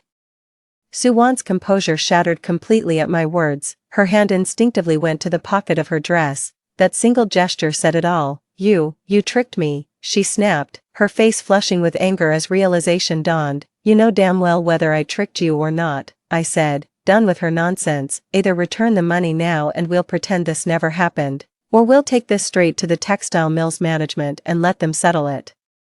Suwon bit her lip so hard it nearly bled. She knew if this escalated, she'd be completely ruined. After a full minute of tense silence, she hissed through clenched teeth, "You'll pay for this." She turned and stormed inside, emerging moments later to thrust an envelope violently into my hand, right in front of her. I opened the envelope and carefully counted the money, $83.50, not a single cent short. Good. I pocketed the cash and turned to leave. "Lin Lan," she shrieked behind me.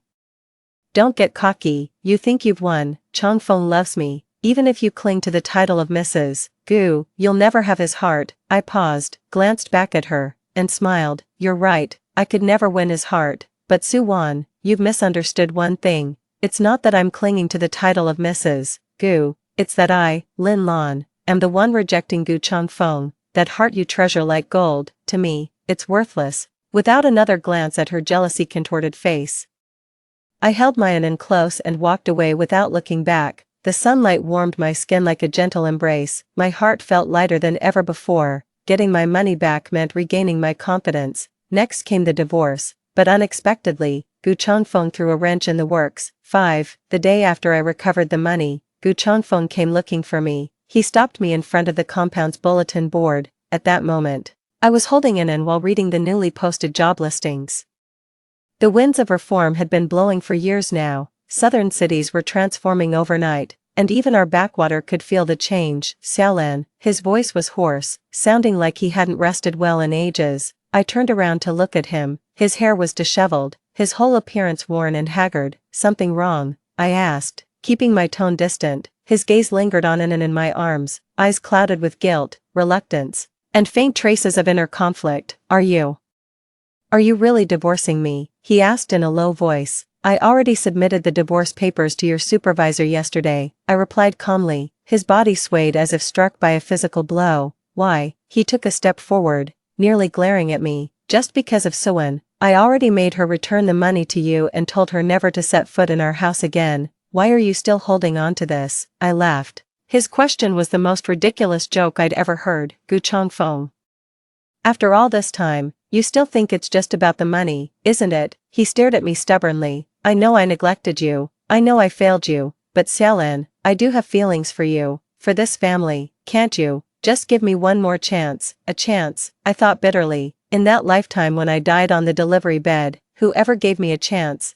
I shook my head as I looked at him. "Gu Changfeng, we can't go back. Not after you kept abandoning me and our child for Suwon." "Time and time again, I never abandoned you," he protested vehemently. You just thought she needed you more." I finished his sentence for him. "In your heart, I, Lin Lan, will always be the strong one who doesn't need care, who can be sacrificed, while she, Suwon, is that delicate flower that would wither without water, needing you to cradle her in your palms every single moment." My words cut like a scalpel, laying bare the truth he'd long refused to acknowledge. His face drained of all color in an instant. I didn't. His protest sounded hollow and feeble. You know the truth in your heart. I had no patience for his denials. The divorce papers are filed. You'll need to handle the hospital matters yourself. With that, I hugged Anan and stepped around him, ready to leave. Lin Lan, his desperate voice called after me. The hospital, the board won't approve our divorce. I froze mid-step and turned to face him. What do you mean? He gave a bitter smile. I'm the hospital's top surgeon. A divorce would damage both my reputation and the institution. My heart sank. I'd forgotten. This was the 80s. Divorce was far more complicated than I'd imagined. So what? I stared at him. Are you saying I can't get this divorce? Xiaolan. He approached, his tone softening with pleading. Let's stop this fighting. Alright, let's make this marriage work. I swear. I'll be a better husband and father. I'll never see Soen again. Please. He thought this was my compromise. He believed I was using divorce as a weapon, just to make him cut ties with Soen. He didn't understand. How could someone who's already died once go back to walking the same old path? Gu Changfeng, I said, meeting his gaze with unwavering calm. This divorce is non-negotiable. If your superiors won't approve it, I'll keep appealing, level after level, all the way up. I refuse to believe there's no justice to be found in this world. You. He choked on his anger at my stubbornness. Must you make such a spectacle? Must you drag my name through the mud until the whole hospital knows? Do you want Gu Changfeng to lose all dignity? Your own actions brought this shame upon you, not mine. With that icy retort, I clutched our child and walked away without looking back. I needed another plan. If force doesn't work, try persuasion. What I need is a divorce reason that neither he nor the entire Gu family can refuse. Back home.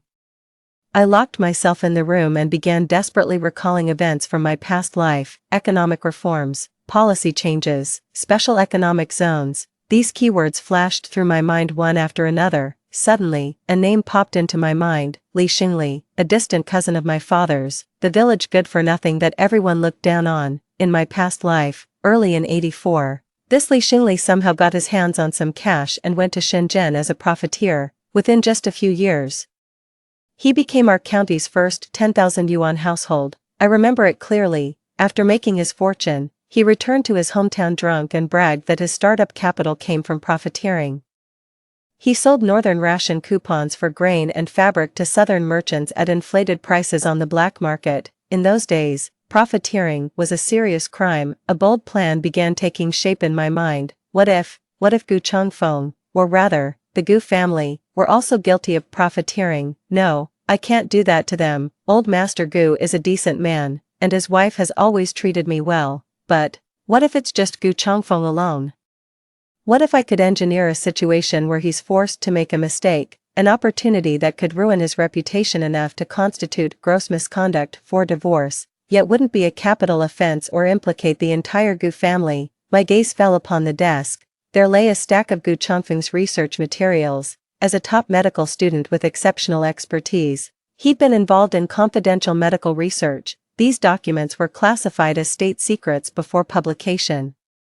A venomous thought coiled around my heart like a serpent. If these materials were to accidentally fall into the wrong hands and be exploited, then Gu Changfeng's charges would go far beyond just profiteering. That would constitute leaking state secrets. A conviction like that would cost him his job. By then, our divorce will finally go through. Watching Anan sleeping soundly in bed, my heart was bleeding. Anan, is mommy being too cruel by doing this? But if I don't make this hard choice, we'll never escape this prison of ours. Forgive me, Gu Changfeng. If you must blame someone, blame your past life when you owed me a debt of blood. 6. The first step of the plan was finding the right problem solver. Li Xingli. I took leave from Zhou Shouyun under the pretense of visiting my parents' home. Though concerned about me handling the child alone, she saw my determination and remembered our recent tensions. Thinking a change of scenery might do me good, she finally agreed. When Gu Changfeng learned of it, he offered to accompany me, only to be met with my icy refusal. No need to trouble the esteemed Dr. Gu with his busy schedule. I can manage on my own. He stared at my frosty profile, lips parting slightly before closing again without a word. The desolation in his eyes threatened to spill over. Pretending not to notice, I packed my modest belongings and boarded the homebound train with Anan in my arms. My parents' home was in a small county town in the neighboring province. A full day and night's journey by train. Rocking gently in the old green train car, I held Anan while watching fields and villages rush past the window. My mind flooded with thoughts. This journey was gambling with nothing less than innings and my future. Failure is not an option. When I returned to my parents' home with the baby in my arms, my mother's eyes welled up with tears. She kept asking if I'd been mistreated at my in-laws, not wanting to worry her. I just said I was visiting and had some errands to run. The next day, I left an inn with my mother and went alone to Li Xingli's house. Li Xingli's house stood at the easternmost edge of the village, 3 ramshackle adobe rooms. He was squatting by the doorway, sipping corn liquor with pickled vegetables when he spotted me, his bleary eyes flashing with surprise. "Well, if it ain't Dr. Goose Missus, little Lin Lon. What brings you back to these parts?" His slurred words carried the stench of cheap liquor. "Brother Xingli, I need your help with something." Cutting through the small talk, I got straight to the point. I didn't mention the documents, just said I had some hot commodities on hand and needed a channel to sell them down south. "Heard you've got connections." Li Xingli squinted, sizing me up from head to toe as if gauging the truth in my words. "Don't mess with me, girl. I'm just a broke nobody. What connections could I possibly have?" He waved me off with undisguised skepticism. "Brother, let's cut the crap." I pulled out $10 from my pocket and pressed it into his hand. "Consider this earnest money. You'll get 50 more when the job's done." 60 yuan was a fortune to Li Xingli at that moment. He stared at the money in his hand, eyes wide and breathing heavily. What kind of goods?" He finally showed interest. "Don't ask questions," I whispered. "Just deliver this package to a man named Hua Cheng in Shenzhen. Here's the address." I handed him a note. This Hua Keng was the Hong Kong businessman Li Xingli had bragged about in my past life, the very man who brought him into the trade. Li Xingli took the note, his expression shifting repeatedly as he studied the address. He was no fool. He knew these were dangerous waters. "Girl, isn't this illegal?" He hesitated. "Fortune favors the bold." I looked at him and said slowly, "Brother Xingli, are you really content to rot in this backwater forever, being looked down upon, or do you want to make something of yourself out there?" My words struck right at the core of his deepest desires. He fell silent. After a long pause, he threw his head back and drained the bowl of liquor, wiping his mouth roughly with the back of his hand. "Done deal." He stuffed the money and note into his pocket with sudden resolve. "Don't worry, little sister, I'll handle this for you." "Where's the merchandise?" "I don't have the goods yet," I said. 5 days from now, same time, I'll come find you then. We'll settle the payment and delivery together." "Got it." Leaving Li Xingli's house, a huge weight lifted off my shoulders. The most critical piece of the puzzle had fallen into place. Now all that remained was obtaining the documents and making Gu Changfeng willingly take the blame for the leak. After spending 3 days at my parents' home, I returned to the compound with an inn. The moment I stepped inside, I could tell something was off about the household atmosphere. Gu Changfeng sat on the couch, chain-smoking one cigarette after another. The ashtray in front of him was already overflowing with cigarette butts. Zhou Shouyun and old man Gu sat across from him, both wearing grim expressions. As soon as I walked in, Gu Changfeng sprang to his feet and stubbed out his cigarette. "So you finally decided to come back?" His voice trembled with barely contained fury. My heart skipped a beat, but I kept my composure. "What's wrong? What's wrong?" He let out a sudden, bitter laugh dripping with self-mockery. "Lin Lon, what a perfect wife you've turned out to be." He grabbed a document from the desk and slammed it down in front of me. "See for yourself." My pupils constricted sharply as I looked down at it. It was an internal disciplinary notice from the hospital. The document clearly stated in black and white, "Comrade Gu Changfeng, during participation in critical medical research, failed to properly safeguard materials resulting in partial data theft and significant losses. After deliberation, it has been decided to issue Comrade Gu Changfeng a major disciplinary demerit, suspend all research activities, and return home for self-reflection." The data was stolen. How? I hadn't even made my move yet. 7. My mind went completely blank. What the hell is going on? I haven't done anything yet. So how could the data be stolen? Why was Gu Changfeng disciplined? Could it be Su Wan? Did she cry thief first and make her move ahead of time? No, that can't be right. Stealing those documents wouldn't benefit her at all. It would only destroy Gu Changfeng, which goes against her own interests. I forced myself to calm down and looked up at Gu Changfeng. He was staring at me with an utterly unfamiliar gaze, one filled with anger, disappointment, and a trace of resentment. "You did this, didn't you?" He advanced toward me step by step, his voice hissing through clenched teeth. "To force a divorce, to ruin me, you'd resort to such underhanded tactics." "I didn't," I instinctively retorted. "Didn't?" He sneered, pointing at the disciplinary notice. The documents were right on our bedroom desk, who else could have accessed them so easily? Don't tell me we got burgled. I was left speechless in my defense. True enough, only we two had bedroom keys, with the documents missing. I was the prime suspect. What's more, the documents disappeared right after I filed for divorce. The timing is just too convenient. So convenient it feels like someone orchestrated the whole thing. Changfeng, calm down. Zhou Shuyun stood up, blocking my path. I know Xiaolan isn't that kind of person. There must be some misunderstanding here, Mom.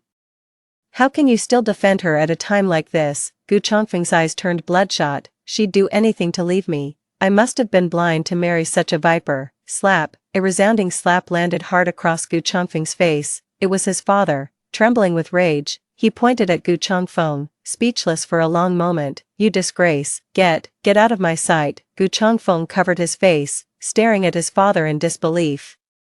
Then he shot me a glance. The sheer hatred in his eyes threatened to consume me whole. Without a word, he turned and slammed the door behind him. A deathly silence filled the room. Holding in close, I trembled slightly, not out of fear, but out of rage. Someone scheming behind my back. This person wants to ruin Gu Changfeng and pin the blame on me. Who the hell is it? My mind was racing. Su Wan, unlikely. She'd gain nothing from Gu Changfeng's downfall. Li Xingli, impossible.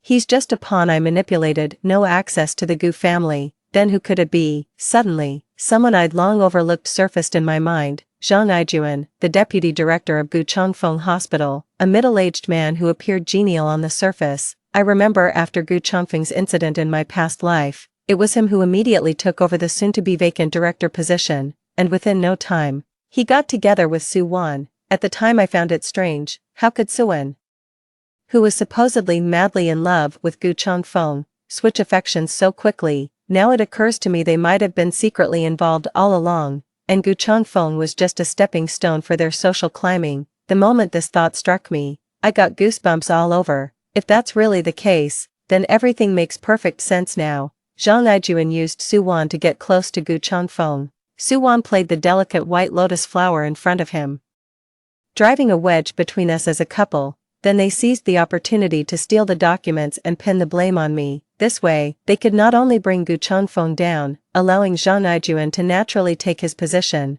but also make me, the mastermind, be shunned by the Gu family. Meanwhile, Su Wan could rightfully stay by the victim Gu Changfeng's side as his comforter. What a brilliant move, killing 3 birds with 1 stone. What a vicious scheme. My gaze turned icy as I stared at the disciplinary decision on the desk. Did you really think this could destroy me? You've sorely underestimated Lin Lan. Those who've stared death in the face have nothing left to fear. Dad, Mom, I raised my head, meeting Mr. Gu and Zhou Shuyun's gaze with unwavering determination. I didn't do this. Please believe me. Just give me some time. I'll uncover the truth and clear my name. Mr. Gu and Zhou Shuyun exchanged glances, each seeing shock reflected in the other's eyes. They probably never expected that after suffering such grave injustice, instead of breaking down or making a scene, I'd remain terrifyingly composed. Good, Mr. Gu said solemnly, locking eyes with me. I trust you. Just tell me what you need me to do. I need you to investigate Deputy Director Zhang's recent bank transactions, and Su Wan's social connections. Since you want to play games, I'll see this through to the end. Let's see who comes out on top in the end. 8. The Gu household was shrouded in a heavy atmosphere in the following days. Gu Changfeng never returned. Rumor had it he went straight to the affiliated hospital, refusing all visitors. Meanwhile, I set my counterattack plan in motion. With Mr. Gu's considerable influence, he quickly obtained the information I needed. Deputy Director Zhang's bank account mysteriously received an anonymous transfer of 500 yuan 2 weeks ago. Contrary to Su Wan's claim of being utterly alone, she actually has a cousin working as a customs officer in a southern port city. The pieces of the puzzle finally fell into place. The documents were likely smuggled overseas through Su Wan's cousin, with that 500 yuan serving as their payment. However, these are all circumstantial evidence and can't directly prove they stole the materials. What I need is an opportunity to make them slip up themselves. Soon enough, the chance presented itself. That weekend, the compound organized a social dance party. This kind of occasion is the perfect breeding ground for gossip and rumors. Su Wan naturally attended as well. Dressed in a pristine white dress with light makeup, she looked pure and innocent. At the ball, many who didn't know the truth cast sympathetic glances her way. and some even asked her to dance. She became the center of attention, a poor victim of a vicious first wife. Holding in my arms, I sat in the corner, watching her performance with cold detachment. Zhou Shuyun was fuming. That shameless hussy still dares to show her face in public. Just wait till I tear that lying mouth of hers apart. Easy, Mom, I held her back. The real show hasn't even started yet. Midway through the ball, Zhang Ijuan took the stage. With righteous indignation, he denounced the despicable theft of medical research and expressed heartfelt sympathy for the victim, Comrade Gu Changfeng. He delivered his speech with such convincing sincerity, you'd almost believe he was actually an honorable man. Below the stage, Su Wan's eyes reddened, wearing a perfectly timed look of empathetic sorrow. Their performance was nothing short of perfection. Pity they had to cross paths with me. As Zhang Ijuan finished speaking and stepped off the podium, I approached with Anan in my arms. Deputy Director Zhang, I called out to him. He turned, momentarily startled, then flashed a perfunctory smile. Comrade Lin Lan, what brings you here? A private matter, I said with a smile. I'd like to speak with you and Suwan separately. My smile sent a ripple of unease through both Zhang Ijuan and Suwan standing nearby. They exchanged glances. Suwan wanted to refuse, but Zhang Ijuan put on a show of magnanimity and agreed, sure. Let's head to the lounge over there. He probably thought I was here to beg him, or threaten him. The three of us walked into the lounge adjacent to the ballroom. The moment the door closed, Zhang Ijuan couldn't wait to speak, his tone dripping with condescension. Comrade Lin Lan, I know you feel wronged, but what's done is done. Continuing this fight won't benefit anyone. Chongfeng's future is already ruined. If you know what's good for you, just quietly divorce him and stop making a scene. Oh, I arched an eyebrow. So Deputy Director Zhang has already decided I'm the one who stole the documents. You know perfectly well whether it was you or not. Suwan chimed in with biting sarcasm. Just admit it, Lin Lan, stop pretending. Watching their perfectly coordinated performance, I smiled, still talking tough when death's at your doorstep. My words left both of them stunned. I pulled out a small recorder from my pocket and pressed play. The clear voices of Zhang Ijuan and Suwan's conversation emerged. Wan, just help me steal those documents and get them to your cousin down south. That's all it takes to make this work. Ijuan, isn't this illegal? Relax, just be careful. We'll pin it all on Lin Lan and let that couple tear each other apart. Once Gu Changfeng falls, the director position is mine, then I'll marry you in style, I promise. Deputy Director Zhang and Suwan turned deathly pale the moment they heard the recording.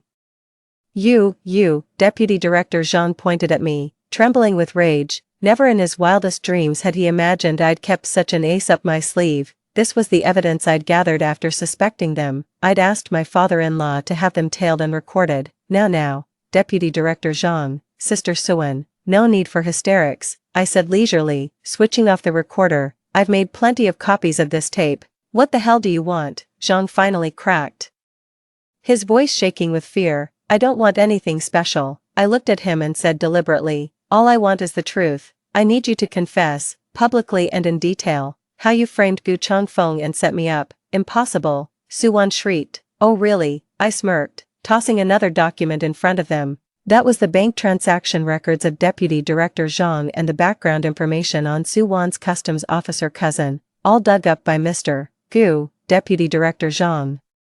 That $500 deposit in your account 2 weeks ago came from Hong Kong, didn't it? Anyone could mistake it for bribery money. What do you think would happen if this reached the higher-ups? And you, little Suwan, I turned to her. Your customs officer cousin has been making quite a fortune lately. Tell me, if I filed a formal complaint with customs headquarters about his medical secrets smuggling, wouldn't he spend the rest of his life behind bars? With every word I spoke, their faces grew paler. By the end, both of them had turned ashen pale, trembling uncontrollably. You have one day to think it over. Holding in my arms, I stood up. At this time tomorrow, if I don't hear the truth I want to hear, these things will find their way to where they belong. Oh, one more thing. Pausing at the door, I turned back and flashed them a friendly smile. Don't even think about silencing me permanently. I'm the cautious type. Before coming here, I've already given the duplicate evidence to my father-in-law. If a single hair on my head goes missing, your fate will be far worse. With that, I ignored their desperate expressions, pushed the door open,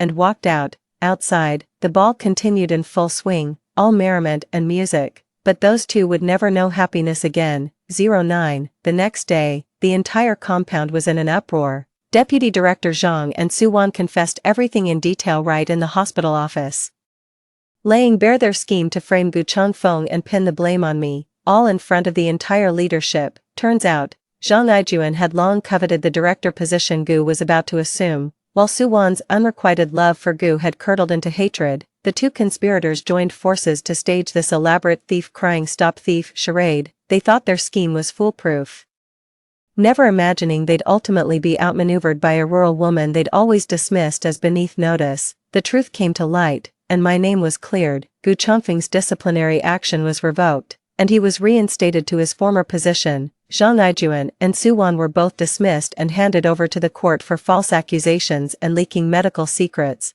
They now face the full force of the law. Everyone agreed it was a thoroughly satisfying conclusion. Zhou Shouyun held me tightly, weeping like a child. Xiaolan, our Gu family wronged you. We were blind to the truth and falsely accused you. Old Mr. Gu also wore a look of remorse as he offered me a solemn apology. Only I remained calm, detached like an outsider, because I knew this wasn't over yet. My divorce case still isn't settled. That night, Gu Changfeng came back. He stood at the doorstep but didn't come in. He just watched me from behind the door, keeping his distance. He'd grown much thinner and darker, his once handsome features now etched with deep exhaustion and regret. We stood wordlessly on either side of the door, gazes locked in silence. In the end, he was the first to speak, his voice rough with emotion. Xiaolan, I'm so sorry. He kept repeating those 3 words over and over, like a child who'd done something wrong. I know it's too late for words now. I'm not asking for your forgiveness, just, don't leave me, don't leave this home. He looked at me with such raw pleading in his eyes it felt almost tangible. And in needs her father. Let's start over, okay. As I looked at him, an absurd sense of amusement suddenly washed over me. Start over? What makes him think I'd casually return to his side after he's torn me to shreds? Gu Changfeng, I said with eerie calmness, you know what, when I died, I didn't hate you, I didn't even hate Su-won, I just thought, if there's a next life, I don't want to meet you again. My words pierced his heart like the sharpest blade. His body trembled violently, his face turning deathly pale in an instant. Death. He stared at me as if hearing some absurd fairy tale. You, what did you say? Nothing. I couldn't bear explaining those unbelievable reincarnation experiences to him again. This marriage is over. I met his gaze with steely determination. You said divorce wasn't an option unless there was serious misconduct. Well, Dr. Gu, does abandonment qualify as serious misconduct? He froze. When your precious childhood friend needed comforting over some scare, you left your 9 months pregnant wife home alone. Does that count as abandonment? When I was hemorrhaging and needed next of kin consent, your phone was off the hook for hours. Tell me, doctor, does that qualify as abandonment when I was wronged and condemned by everyone?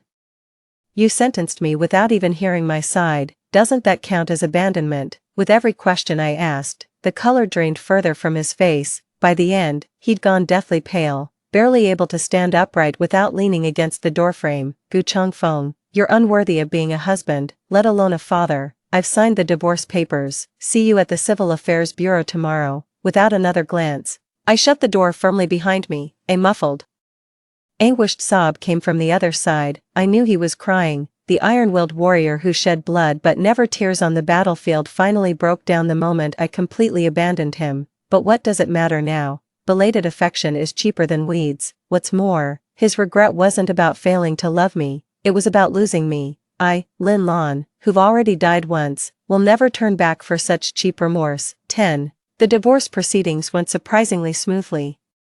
With the cautionary tale of Zhang Ijuan and Su-won, the hospital dared not obstruct us on any pretext. Gu Changfeng himself had given up all resistance. His hands trembled violently when he signed his name at the Civil Affairs Bureau. Stepping out of the Civil Affairs Bureau, the sky was brilliantly blue and the sunlight warm. I took a deep breath, feeling like I'd been reborn anew. Zhou Shouyun and Gu's father insisted on giving me half their family assets, but I refused.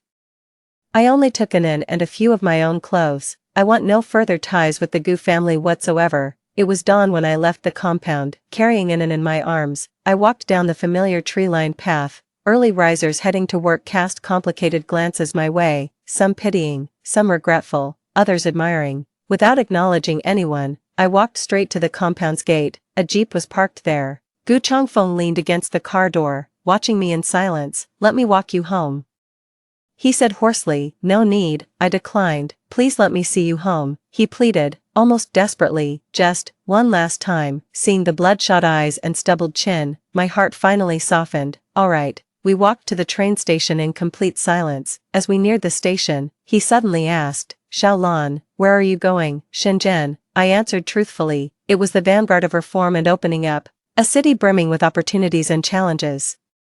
The fresh start I'd chosen for myself and Anin. He fell silent. The car pulled up at the train station, holding Anin in my arms. I prepared to step out. "Wait," he called out, handing me a bulging canvas bag from the passenger seat. "Take this." When I opened it, there was a thick wad of cash inside along with various ration coupons, grain tickets, fabric vouchers, industrial certificates, practically his entire life savings. "I can't accept this," I said, pushing the bag back toward him.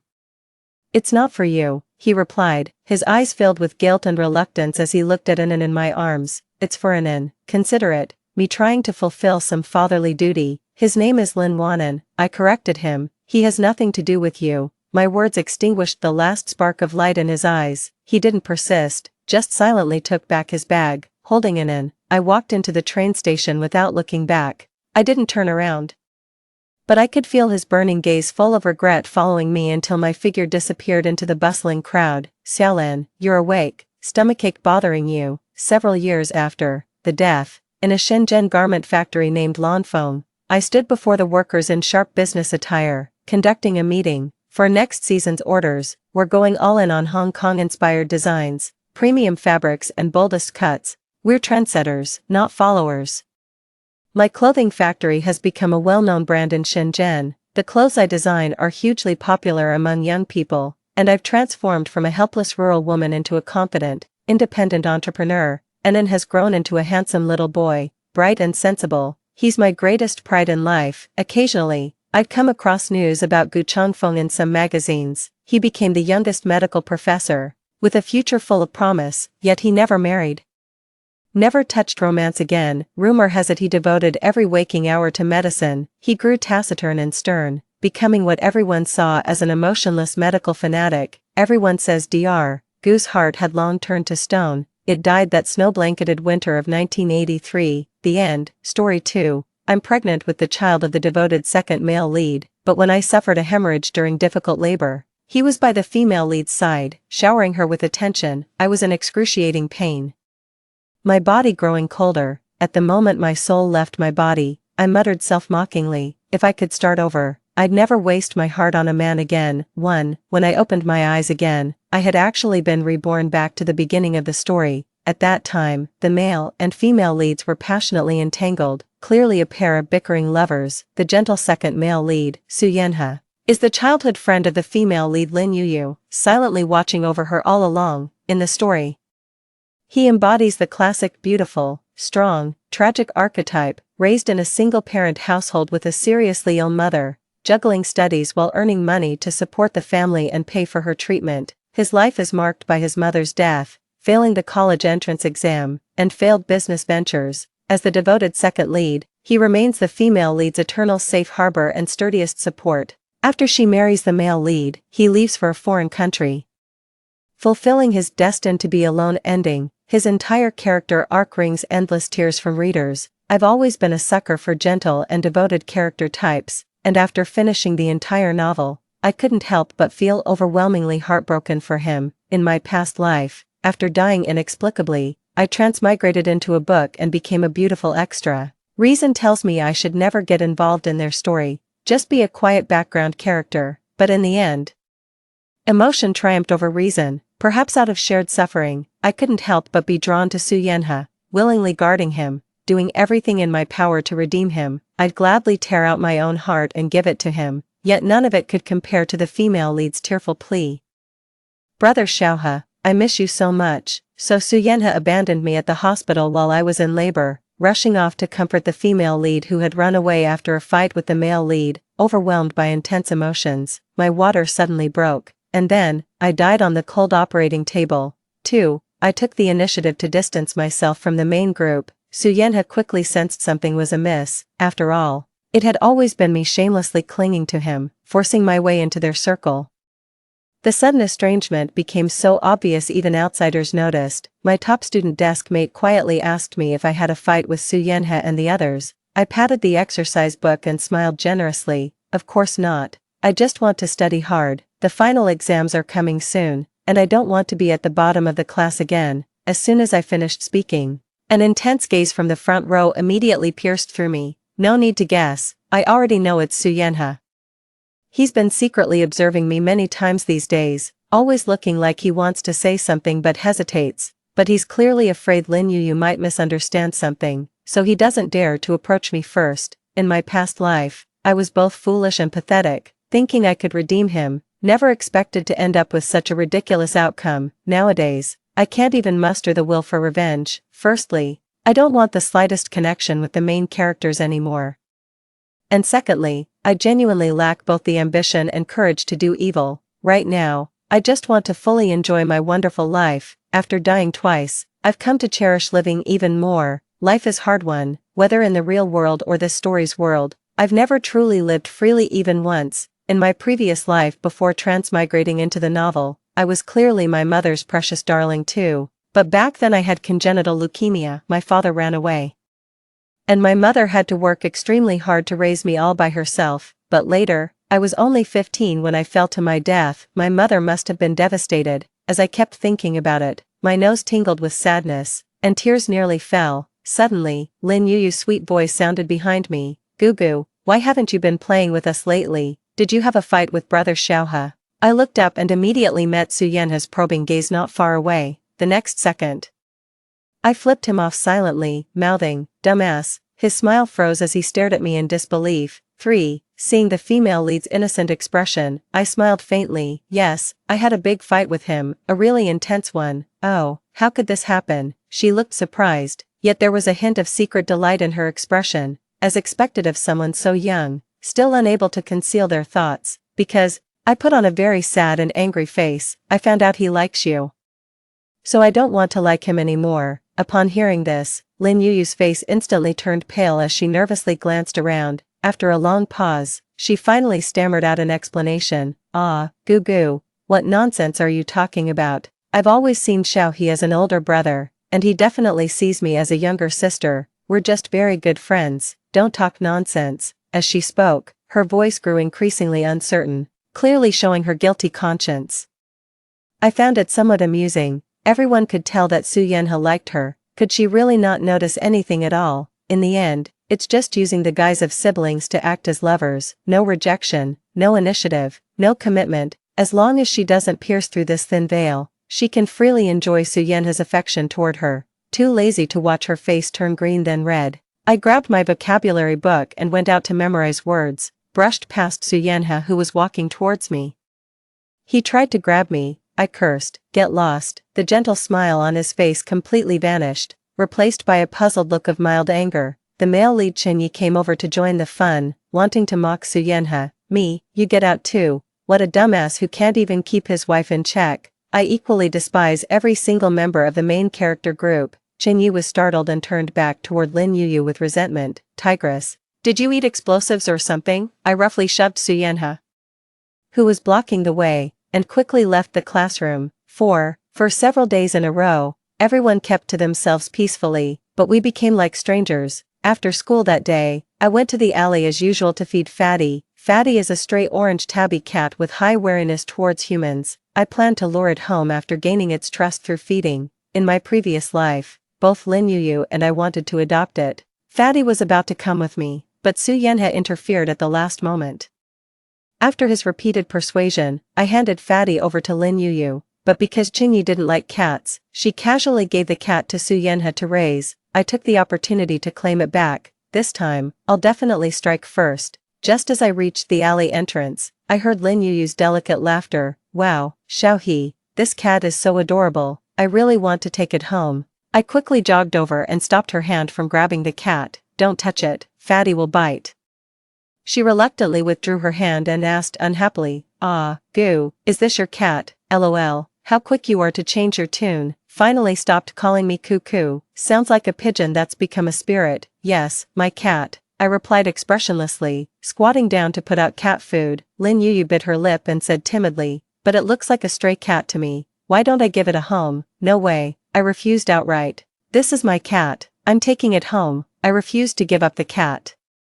And Lin Yu was determined to have it. Su Yan had gave her a helpless yet doting glance. He spoke to me very politely, classmate Gu, could you take this cat? I couldn't be bothered to argue with them, so I simply picked up Fatty and left. Strangely, Fatty didn't struggle this time and was unusually well behaved. Seeing that I was about to take the cat away, Lin Yu grew anxious. She pleaded persistently with a coquettish tone. Xiaohe, help me. Su Yan sighed with a smile. Tsk. I really can't do anything about you. So he caught up and stopped me, launching his usual gentle persuasion. Looking at the boy with his warm smile before me, I was seething with hatred inside. It was precisely this gentle yet fragile expression that made me fall for him time and again in my past life, accompanied him through his mother's passing, stood by him after his college entrance exam failure, gave him my heart and soul. Clearly, it was him who confessed to me first, making me develop these improper fantasies about him, and it was also him who proposed to me, promising me a lifetime together. But why is he still entangled with Lin Yu? At this moment, the pain and sorrow from my past life surged into my heart all at once. The resentment could no longer be suppressed. With a loud smack, I uncontrollably raised my hand and slapped him hard across the face. You worthless man. Ah, Gu, how could you hit someone? Lin Yu screamed indignantly. Su Yan's head was knocked sideways by the blow, fingernails scratching his chin as beads of blood began to seep out. I withdrew my hand with lingering satisfaction. This slap is for your heartless betrayal, for your cold and faithless nature. Lin Yu was heartbroken and indignantly accused me of being malicious, saying I wanted to destroy what I couldn't have, then call the police. I retorted with a smile. Also, what do you mean by destroy what you can't have? I don't understand. Why don't you explain the whole story to me, classmate Lin? Ha, as if she could explain it. If she explains, wouldn't that be directly tearing off the thin veil between them? How could she continue being siblings with Su Yanha then? Sure enough. Lin Yu instantly lost her bravado, looking at me in panic, afraid I might say something I shouldn't. Tsk, she's got a guilty conscience. But how could I possibly go remind Su Yanha? This was the fate he deserved all along. Remembering Aunt Wang was still waiting for me in the car, I pulled out several $100 bills from my backpack, because I didn't want to get close to these two people. The banknotes fluttered lightly to the ground. Classmate Su, this is for the medical expenses. Is it enough? If not, I can add more. Guyu, don't go too far. Lin Yu flared up in anger again. Having money doesn't make you special. Apologize to brother Xiaohe right now. I ignored her and instead sized up Su Yanha. Even a clay figure has some temper. The gentler a person is, the more earth-shaking their anger becomes. Having spent so many years with him in my past life, I know him all too well. What he hates most is having his dignity trampled upon, and now, this is exactly what I'm doing. As expected, he got angry, his face darkening terrifyingly, though the fury in his eyes was practically blazing. He still smiled and comforted the heroine, saying it was fine, truly worthy of being the devoted second male lead. I rolled my eyes and walked away with Fatty in my arms without looking back. 5. I want to transfer schools. After all, as long as I remain within the main character's sphere of activity, I'll inevitably cross paths with them. One careless move and I'll get tangled up in their romantic entanglements. While watching drama and eating melons is quite amusing, it's not so fun when you're the one acting in the play. The character I transmigrated into is a wealthy, beautiful, and privileged background character, an orphan who inherited a massive fortune, with a non-blood-related uncle becoming my legal guardian. In my past life, I had little interaction with this uncle, only knowing he was enigmatic, appearing and disappearing like a phantom. The moment I turned 18, he immediately terminated the guardianship, handed over the entire inheritance, and vanished from my life. With this inheritance, Su Yanha not only avoided business failure after graduating from university but also expanded his ventures, eventually taking the company public. In the business world, everyone respectfully addresses him as President Su. In contrast, Qin Yi, the male lead who runs a game studio, appears somewhat overshadowed. Lin Yu envies my lavish life as a wealthy wife, yearning for the social glamour of high society, while Su Yenha's immense wealth also benefits her and Qinyi. I know the Lin family has shown him kindness, and he wants to repay that debt. As long as he doesn't go too far, I'll turn a blind eye, but he crossed the line. A scumbag who crosses the line doesn't deserve forgiveness. In my past life, I had planned to divorce after giving birth. But I never expected to die from childbirth complications. Is this the price I pay for altering the plot? Lost in melancholy thoughts, my phone suddenly rang. Seeing the number, I felt puzzled. He actually took the initiative to call me. How strange. As soon as the call connected, my uncle's deep, magnetic voice came through. Did you get into a fight at school? Completely confused, I quickly denied it. No, I didn't. Your homeroom teacher called me and said you hit someone. He didn't sound pleased. Oh, so it was the main characters who went to complain, thinking that I still need this guy's signature to transfer schools. I better not make him angry. Just as I was racking my brains for an excuse to get out of it, he suddenly ordered, "Turn on the video." Turn on the video. I need to see if you're hurt. Before I could respond, he had already hung up the phone. The next second, a video call invitation immediately appeared on my phone. 6. I answered it without thinking. In an instant, a stunning beauty appeared on the screen, and I instinctively held my breath. Dressed in a sleek suit, tall and elegant, he held a wine glass, looking as if he were attending some cocktail party. His eyes sparkled with laughter, yet the smile didn't reach them, sharpness concealing calculation. "Uncle," I called softly. He turned his head with a lazy posture, looking me up and down in an appraising manner. Then, with relaxed brows, he said cheerfully, "Not a scratch," as expected of someone under my wing. "What happened? Tell me about it." Having said that, he casually dealt with those who came to exchange pleasantries. I carefully weighed my words and told a simple lie, saying it was just a conflict arising from friction between classmates. Not daring to delay for a moment, I immediately admitted my mistake. "I'm very sorry. It was my fault. I shouldn't have hit someone." He shot me a sharp glance, lazily drawing out his tone.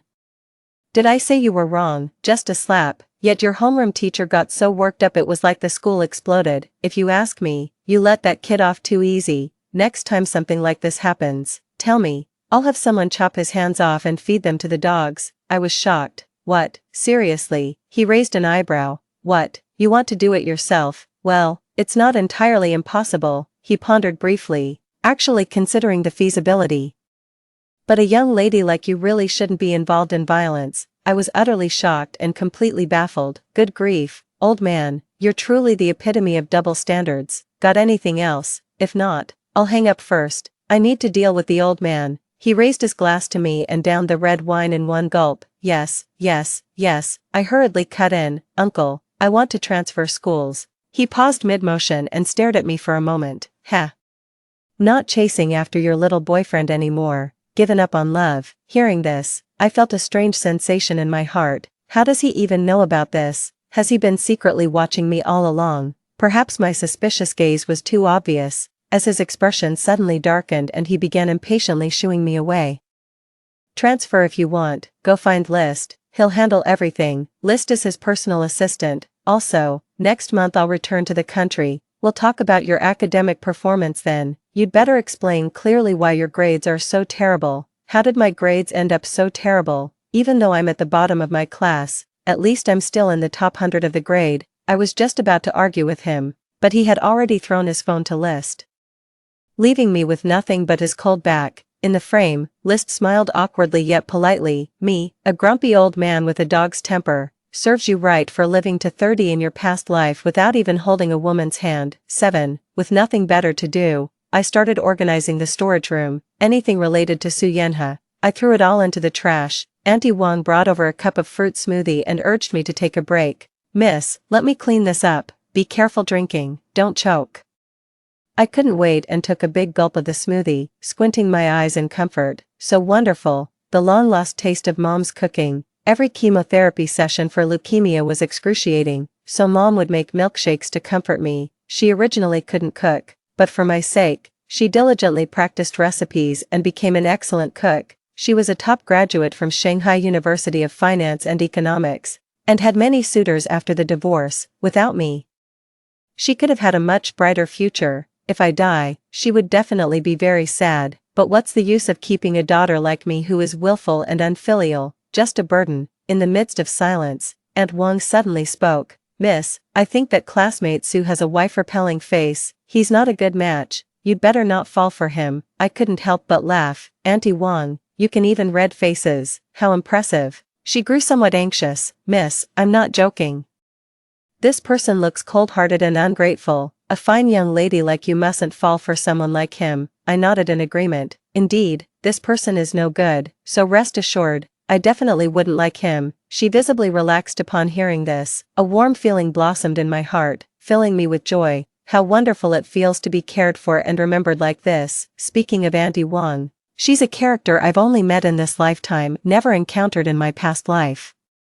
Probably just an extra back then. 2 months ago when I collapsed on the roadside with fever, she was the one who found and took me to the hospital. She said she came to the city to look for her daughter. Her daughter had been missing for a long time, and she even had nightmares about her being deceived by a scumbag who took her money and virtue, only to die in childbirth. Unfortunately, she was illiterate and couldn't find a job to make a living after searching for a long time. After hearing her story, I immediately empathized with her. Alas, another poor mother. So, I invited her to take care of the plants at my home. Thinking of this, I scratched my head and cautiously asked her, have you heard from your daughter? Do you need my help to find her? She smiled bitterly and sighed, shaking her head and nodding at the same time, yet there was no trace of disappointment on her face. Instead, she looked at me with a serious expression. Actually, as long as she's doing well, healthy and lively, even if she's not by my side, I can accept it. I just hope she can live a happy and joyful life. As she spoke, she gazed at me with tender affection in her eyes. I uncomfortably turned my head away.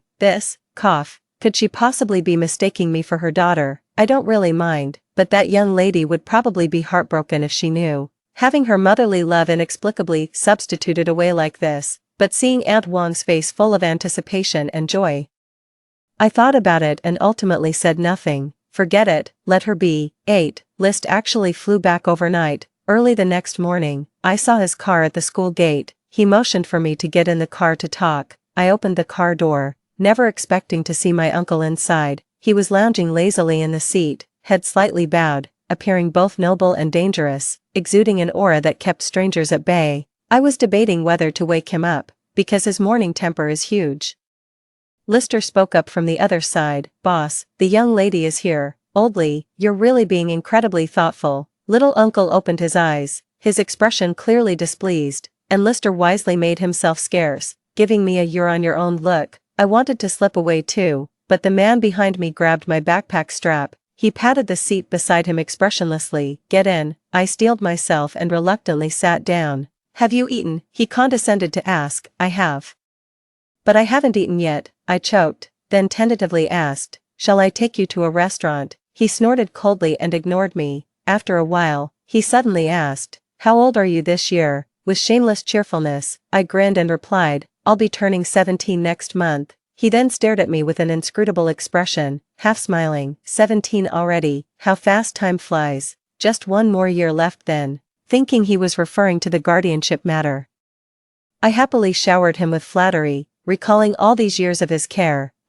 Even without blood ties, you'll always be my dearest uncle. I'll take care of you in your old age and see you off when the time comes. He laughed in exasperation. I'm only 7 years older than you. Do I need you to support me in my old age? Of course, uncle. You're handsome, wealthy, and capable of anything. What use would you have for a small fry like me? I continued shamelessly buttering him up. He was silent for a moment before abruptly changing the subject. Do you remember why your guardianship ended up in my hands? How would I know that? When I came in, there was only an old butler and a few nannies around me. You had long since packed up and gone abroad for further studies, and in my previous life, no one ever mentioned this matter. Seeing that I wasn't speaking, he simply answered his own question. Looks like you don't remember. Fine, we'll talk about it when you go to college. He made up his mind and refused to say more. It just piqued my curiosity. Could there be some hidden plot here that I don't know about? Just as I was about to speak, he suddenly leaned in close, his cool-toned cologne mingling with the scent of red wine, instantly enveloping me in an inescapable embrace. I suddenly felt my mouth go dry and couldn't help licking my lips. It's getting late, you should head into school. I've been driving all night and need to rest my eyes for a bit. He stretched out his long arm, and thinking he was opening the car door for me, I quickly shifted aside. I never expected he would just take away the CD calcium milk from the side pocket of my backpack. Then heartlessly kicked me off the car. Me, I hate adults with no sense of boundaries. 9. Liz took the confession letter I copied from everywhere and went to the academic affairs office. Want me to apologize to Su Yenha in person? LMAO, no way in hell. I was aimlessly wandering around the playground. After just a few laps, I saw the main group walking this way. Guyu, you stop right there, Lin Yuyu shouted from afar. As soon as the words fell, she and Qingyi flanked me from both sides.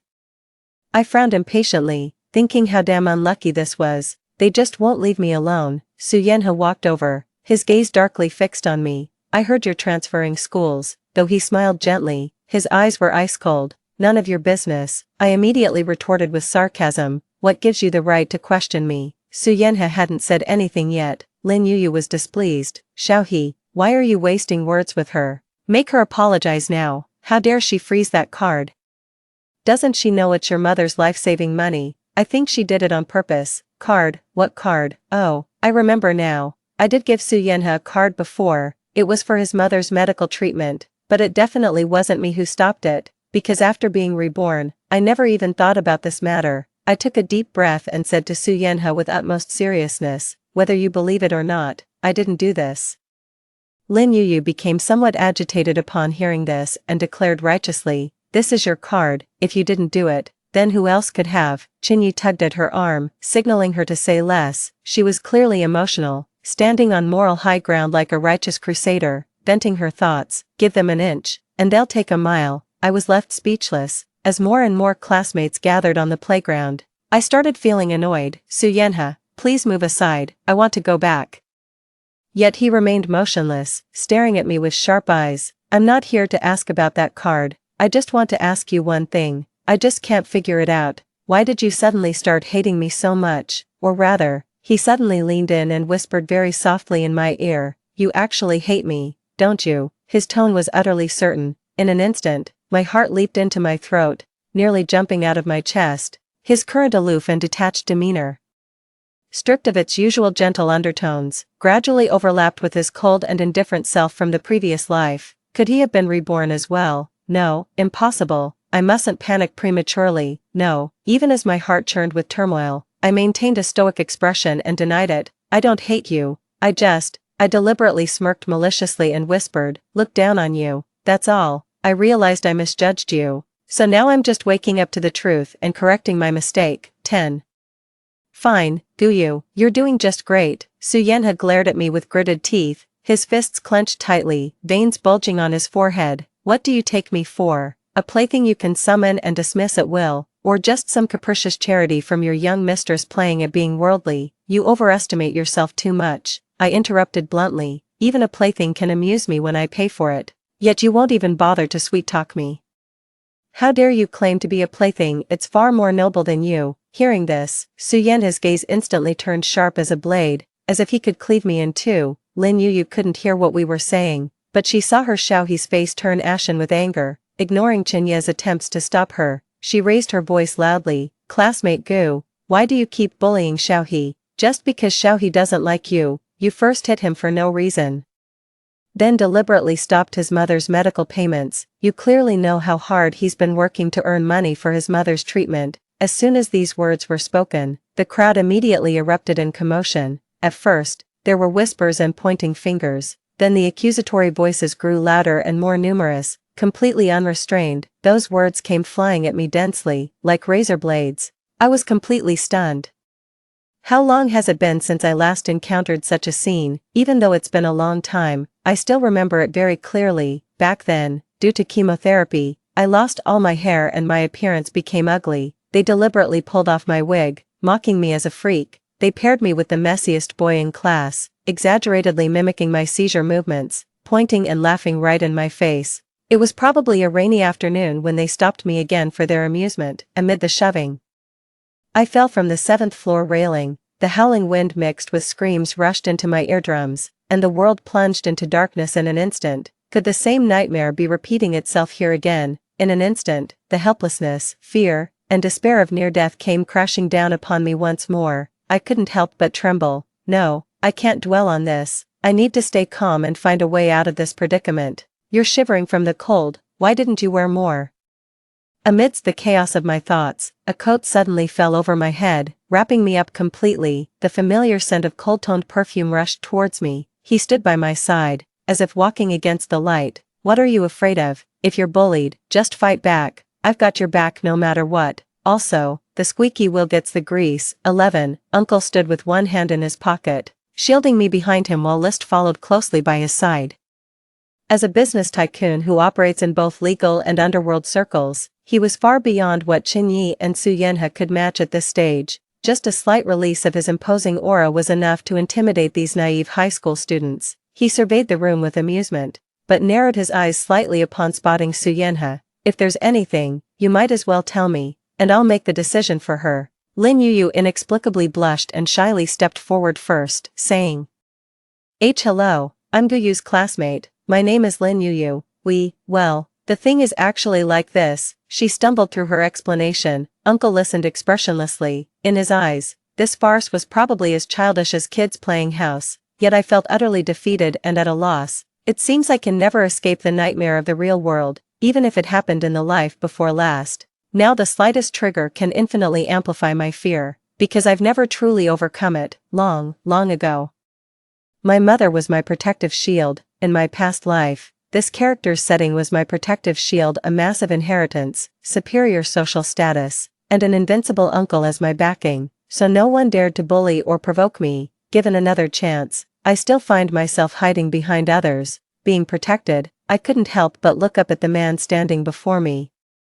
His tall figure shielding me from all malicious gazes and the flood of harsh words that should have come. Suddenly, my heart grew calm. No one is born strong. Everyone starts from nothing. Even my youngest uncle was once exiled from the family, adopted by Grandpa Gu, and later returned with the demeanor of a strong man, reclaiming his position as heir, gritting his teeth and persevering step by step. I once struggled with the boundary between reality and illusion. Obsessed with using settings to conceal my cowardice, wretchedness, and lowliness, afraid that others would discover my ugly past self. I've also been stuck in a dead end, completely denying my own existence, even placing the hope of living a wonderful and happy life on others. Thinking of this, I subconsciously glanced at Su Yanhe, only to find him staring straight at me. Our eyes met, yet I remained utterly calm, without a ripple of emotion in my heart, because I had suddenly seen the light.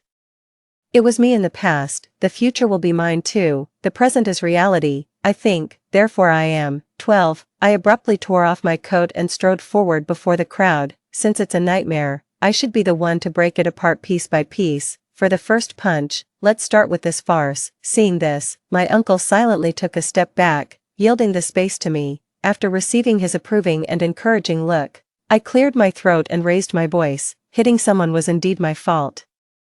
I was probably too scared at the time, worried that the kitten might be taken away, and impulsively got into a conflict with Sue and the others. I've already made a deep self-criticism to the teacher and can also apologize to Sue. As long as I don't say sorry, it doesn't count as an apology. I never stopped paying for Sue's mother's medical expenses. It's true that I gave Sue that bank card, and it contained all my saved allowance, about 1,000,000 yuan, which I donated unconditionally for Sue's mother's treatment and won't take back. Just a small amount of money, don't worry about it. As for why the money couldn't be withdrawn, I'll investigate and give everyone an explanation. When the time comes, I'll post clarifying notes in every corner of the school. I don't have feelings for Sue, let alone harbor hatred from unrequited love. The donation was purely out of compassion.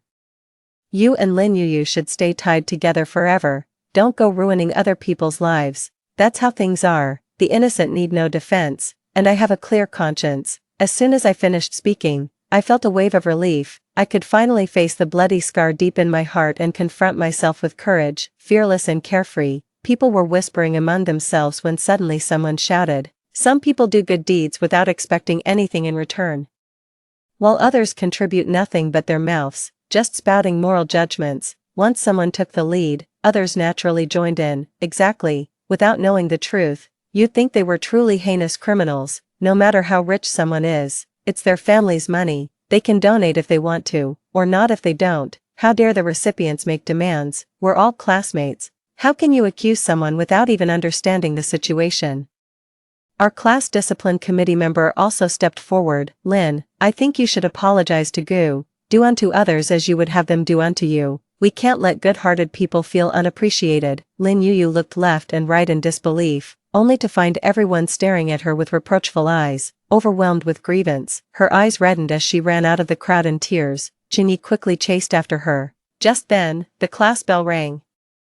And the playground quickly emptied as everyone scattered. Only Su Yanhe remained standing in place. He took a step, about to walk toward me. Pretending not to see him, I immediately turned around and cooed, "Uncle, I'm so tired, I really want to go home." Then go home and rest. Even brave girls can be willful sometimes. He smiled and patted my head, giving List a subtle glance without changing his expression. The other party immediately stepped forward to stop Su Yanhe. After we had walked quite a distance, Su Yanhe suddenly shouted forcefully at my retreating figure, "Guyu, I will definitely pay you back that over 1 million yuan someday. I don't owe you anything." 13. The reason for the card's deactivation was easy to trace. Su Yanhe had used it for part-time job order brushing, resulting in excessively large transaction volumes. The bank suspected him of money laundering and fraud, leading to the card being frozen. I asked List to help me handle this matter and also instructed him to tell Su Yanhe that if he insisted on repaying the money, he should donate it in my name to children in mountainous areas. A week later, I transferred to a high school in the capital. Aunt Wang and the old butler came along with me as well. Ever since leaving behind those troublesome people and matters, the sky turned bluer, the grass greener, and even the wrinkles on the old butler's face seemed so endearing. Every day, I'm in a cheerful mood. Although Aunt Wang didn't know what had happened, she shared in my joy. She was extremely intelligent. Despite being illiterate, she learned everything quickly and soon figured out all my preferences and tastes. She understood many principles, spoke little, yet always cut through the fog, seemingly knowing me better than I knew myself. Gradually, she took complete charge of my daily life, never delegating to others, but she would often gaze at me absent-mindedly. Her eyes filled with both sorrow and contentment, as if through me, she was looking at another person she had been longing for day and night. I understood she was thinking of her daughter. I asked my uncle to help find her daughter, but he stared at me strangely for a long time. Fortunately, he didn't refuse. 14. In the blink of an eye, a year had passed. On my 18th birthday, I received a call from an unknown number. "Hello." I greeted politely. The person on the other end remained silent. Only their rapid, nervous breathing audible. "Hello." Thinking it might be a classmate playing a prank, I called out several times. That person remained silent. In the living room, Aunt Wang was calling me to make a wish and cut the cake. I was about to hang up the phone. Suddenly, that person spoke up in a hoarse voice, "Happy birthday to you." This time it was my turn to fall silent. I remembered that in my past life, when I was with Su Yanhe, I rarely celebrated my birthday. Only my uncle's never late birthday wishes and gifts every year. Because Su Yanhe's mother passed away around this time, the anniversary of her death was 2 days before my birthday, just before the college entrance exams. Perhaps out of humanitarianism, I should offer Su Yanhe some words of condolence at this moment, but I no longer want to feel sorry for men, because feeling sorry for men only brings a lifetime of misfortune. Probably realizing I was about to hang up, he suddenly grew agitated and urgently pressed, "Which school are you planning to apply to?" I was thinking. Unfortunately, before he could finish speaking, I hung up the call, and promptly blocked the number for good measure, all in one smooth motion. 15. Near the end of the birthday party, List came over and told me that my uncle had prepared a gift for me, placed on the rooftop for me to collect. The rooftop was a vast sky garden, where seasonal flowers were airlifted monthly with their soil and carefully planted. I went up to the rooftop, only to find it completely empty. I searched everywhere but couldn't find the gift. Instead, wearing high heels and a long dress left me exhausted and sweating profusely. I felt somewhat discouraged and decided to go downstairs to confront Lister for a clear explanation. Suddenly, a beam of intense light pierced through the clouds, shining straight down from the distant sky, illuminating the surroundings as bright as daylight. The roar of propellers grew louder as a helicopter descended from the sky, its powerful winds making it hard to keep one's eyes open and causing everything to sway precariously. A tall, straight figure slowly emerged at the cabin door. He slightly leaned forward and extended a hand to me like a gentleman. "Hop on, I'll take you for a ride." I carefully lifted my skirt and stepped forward, gently placing my hand into his large palm. But with a sudden forceful pull, I stumbled and accidentally fell into his embrace. The lipstick on my lips instantly left a bright red mark across his chest. The pilot, a foreigner, let out a rather suggestive whistle at the sight. My cheeks instantly burned, my heart pounded wildly, and I didn't know where to look. Fortunately, Uncle didn't seem to notice, calmly ordering the takeoff. I heaved a huge sigh of relief, silently berating myself. Guyu, oh Guyu. He's your little uncle. What on earth are you thinking about? The helicopter soared over the city, with countless glittering lights below, dazzling and beautiful. As fireworks exploded across the night sky outside the window, he mysteriously handed me a bag of documents, smiling with hidden meaning. Happy birthday, your 18th birthday gift, but don't open it yet. Wait until you go to college, LOL. I've seen this document folder in my past life. It contains that massive inheritance. Not letting me open it is probably to avoid affecting my college entrance exam mindset. Okay, thanks to my handsome and wealthy uncle. Just thinking about the money inside that could last lifetimes. My words instantly turned extra sweet. He immediately flicked my forehead. Our guardianship has ended. He seemed to emphasize these words heavily. Stop calling me uncle. It makes me sound old and ruins my romantic prospects. He gazed at me meaningfully, his eyes dark and inscrutable. Rubbing my forehead, I thought to myself, you've never had any romantic prospects to begin with. How can you blame me for that? You look quite unconvinced, he said with a forced smile. Not at all, I stubbornly denied. Then what should I call you from now on? I immediately asked humbly. As you wish, Chi Zian, I tentatively called out. He didn't respond. Brother Chi, he gave me a dirty look. Brother Zian, Brother Xiaoyan.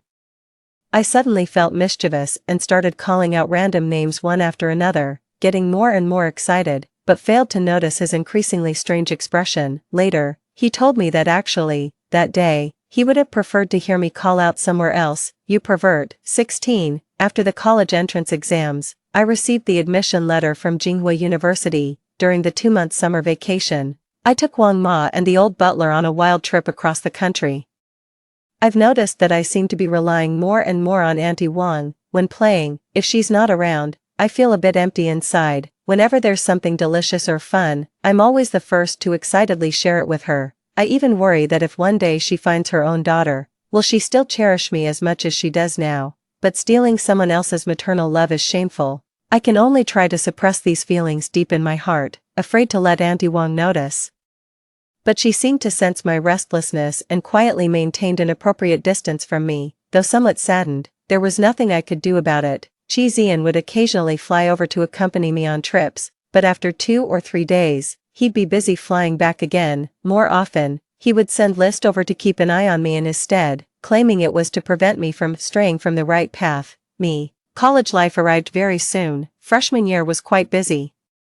But Chi Zian had more free time. He specifically drove me home and to school on weekends, often taking me out to eat, drink, and have fun. I always feel like he's been holding something against me lately, because the way he looks at me grows increasingly inscrutable and unfathomable with each glance, like a venomous serpent lurking in the darkness, waiting for the perfect moment to devour its prey. Or perhaps I'm overthinking it. According to memories from my past life, the internet industry will usher in a new wave of development opportunities in 2 years. I plan to seize the initiative and get a share of the pie. The startup capital naturally came from that huge inheritance, so, on an ordinary morning, I opened that untouched file folder. 17. Unlike the previous life, besides the inheritance transfer agreement, there were 2 additional letters inside. One was an ancient-style marriage certificate, the other was a handwritten letter. I casually glanced at the marriage certificate, but my gaze was instantly riveted, and a storm of shock surged within me. Why are my name and Chi Zian's written on this? For some inexplicable reason, a secret excitement quietly spread through my heart. I patted my flushed cheeks, suppressed the corners of my mouth that were curling up, and reopened that handwritten letter, signed by Uncle Gu and dated 7 years ago. I skimmed through it in no time. The gist of the letter was that Chi Zian and I had been betrothed since childhood, but as fate would have it, after Chi Zian fell into misfortune, he was adopted by Grandpa Gu to conceal his identity, and later successfully returned to his family, reclaiming everything. Before his death, Father Gu left a will specifically requesting Chi Zian to marry me and take over the Gu family business. The letter stated that if I wanted the inheritance, I must marry Chi Zian, otherwise the entire inheritance would go to Chi Zian. This was done to prevent the Gu family's wealth from falling into the hands of ill-intentioned people, which could destroy a century-old foundation overnight, while also avoiding me being constantly targeted and schemed against. So you're saying if I hadn't married Chi Zian, I would have lost both the person and the money? Damn it, what kind of bullshit plot is this? I refuse to accept this, I protest. I want to report the author for writing nonsense. Wait, that's not right, I suddenly realized. Why did I just use the phrase lose both the person and the money? Hee. I accidentally revealed my thoughts, but why didn't Chi Zian ever mention this in my previous life? And he even returned all the inheritance to me. Could it be that he dislikes me, would rather lose money than keep the wife? 18. I was so melancholy that I ate 2 fewer bowls of rice at lunch. Aunt Wang clearly noticed, and after lunch, she knocked on my bedroom door. Little fish, are you feeling down today? She asked kindly, sitting by the bed. I collapsed weakly onto the bed, clinging to Fatty while throwing a tantrum in her arms, rolling around. Auntie Wang, I'm so conflicted. What's troubling you, little fish? Why don't you tell me about it? She smiled gently. Well, I twisted my fingers nervously, stammering. It's just that I think I've developed feelings for someone, but because of some bad things that happened before, I might not have the courage to like anyone anymore. She smiled knowingly. Just because a little fish choked once while eating, should it never eat again? I shook my head. Of course not. How could one forsake good food? Then she continued thoughtfully, by the same logic, is it worth giving up many other wonderful things just because of one bad experience? I immediately shook my head, but I'm not sure if he likes me, I muttered quietly, feeling somewhat dejected. You're talking about Mr. Chi, aren't you? Her response hit the nail on the head, having my thoughts seen through so easily. I buried my head in Fatty's big belly in embarrassment. I actually think if it's Mr. Chi, little fish could give it a try. She gently lifted my head, freeing Fatty's belly. I believe Mr. Chi isn't the type to play with people's feelings. Perhaps I'm just not ready myself. I couldn't help but sigh. She then smiled slightly and comforted me considerately. Little fish, remember this, whether you choose to marry or stay single, either path should be taken for the sake of happiness, but neither is a completely foolproof choice. When you don't know where to start, try following your most primal instinct, go with your intuition. You might just stumble upon an unexpected surprise. Aunt Wang went out, leaving me alone to quietly gather my thoughts. After thinking for a long time, I realized she was right. There is no perfect choice in this world. I should let go of the past and give myself a chance. So I immediately got out of bed and rushed into the study, slamming the marriage certificate onto his desk. With hands on my hips, I declared boldly despite lacking justification, Chi Zian, do you want a wife or not? He slowly raised his head, stared at the marriage certificate for a long while, then said expressionlessly, if you want the inheritance, I can give it to you directly. No. I shook a finger and said seriously, that inheritance is the betrothal gift for marrying you. What if I don't want it? He raised an eyebrow and looked at me leisurely. I stepped forward, grabbed his tie, and pretended to be fierce, saying, then I'll have no choice but to kidnap you back to the Gu family ancestral home to be my bandit's wife. He feigned a sigh, smiling like a fox with a big tail. Well then, I'll reluctantly accept it. I patted his head. Good boy, I'll work hard to earn money and take care of you. He loosened his cuffs and glanced at me sideways. Have I been too indulgent with you lately? Sensing danger, I quickly made my escape. His teasing voice immediately came from behind. Little coward. After the impulse came a wave of fear. Standing outside the study door, my heart pounded wildly, my back drenched in cold sweat. Heaven knows how much I was bluffing just now. My legs weak with nervousness, I couldn't help but touch my face. It was indeed burning hot, probably red as a ripe tomato by now. Humph. At least he knows what's good for him. If he dares to refuse, well, actually getting rejected isn't the end of the world, so what if I fail? There's plenty more fish in the sea. 19. According to the plot, Qing Yi and Lin Yuyu would both be admitted to Shanghai Ocean University, while Su Yanhe, after repeating a year, followed closely by entering the neighboring Shanghai Jiaotong University, but I never expected to see Su Yanhe as the freshman representative giving a speech at the new student orientation ceremony. He was clearly targeting me, because he openly and aggressively pursued me. Accidental encounters, saving seats, buying meals, sending flowers and gifts, posting on confession walls, he would stop at nothing. Gossip spread instantly across campus. A handsome freshman hopelessly infatuated with the department's flower, willingly licking boots. I've rejected him countless times. I even crushed the gifts underfoot in front of him and threw them in the trash, but it completely failed to dispel his paranoia. That day, after the club's public performance ended, I gave a thank you speech as the lead actor, amid the crowd's teasing. A senior came up to present flowers. This senior had previously pursued me but was rejected, and recently showed strong signs of making a comeback. On stage, he suddenly knelt on one knee, pulled out a ring, and unexpectedly proposed to me in public. The hundreds of drowsy eyes in the audience instantly lit up, and even the students who were about to leave early stayed. Everyone was waiting for my reaction, just as I was feeling a headache. I suddenly felt an inexplicable chill down my spine. A sharp gaze from the crowd was firmly locked on me. I instinctively turned my head, only to find Chi Zian had somehow arrived here. He leaned against a corner of the auditorium, staring straight at me with a half-smile. Before me knelt the senior student on one knee. Behind me was Chi Zian's snake-like gaze. Between the devil and the deep blue sea, I was caught in a dilemma, wishing I could vanish into thin air. After carefully considering my words, I was about to politely decline the senior. Suddenly and unexpectedly, another figure rushed onto the stage. It was Su Yanhe. "What the hell are you doing?" He threw a punch at the senior. The two immediately started grappling with each other. The onlookers quickly stepped in to break up the fight. I took advantage of the chaos to slip away quickly. I originally planned to sneak around Chi Zian through the back door, but unexpectedly, he blocked my path right then. He stepped closer to me. One step at a time, each step felt like it landed right on the tip of my heart, making it tremble. With a cold senior in front and a devoted junior behind, our little fish is quite the charmer, isn't she? Though the words were complimentary, his smile was eerily sinister. Not bad. My eyes darted around uneasily. What, you think it's not enough? He raised his voice in dissatisfaction, seeing him puff up like an angry chubby cat.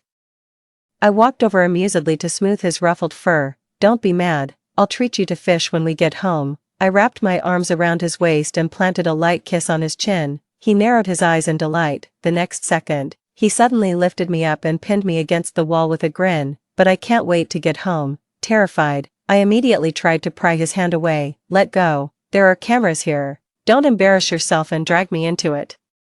He swiftly pulled off the suit jacket draped over his arm and threw it over my head. That should take care of it. You're just burying your head in the sand. Before I could finish speaking, his forceful yet tender kiss came down. Afterwards, he looked thoroughly satisfied. After finishing the small fish, "When do we eat the big one?" he asked humbly. I covered the cut on my lip and gave him a disdainful look. 20. I moved out of the dorm and went back home, leaving campus right after class to avoid running into any more bad romantic prospects. Petty squabbles are minor, but upsetting Chi Zian's massive jealousy is a serious matter. After Su Yanhe failed to intercept me several times, he gradually began to give up. After all, for him, scholarships and part-time jobs were more important. He got into a public fight with that senior student, and both of them received disciplinary actions from the school.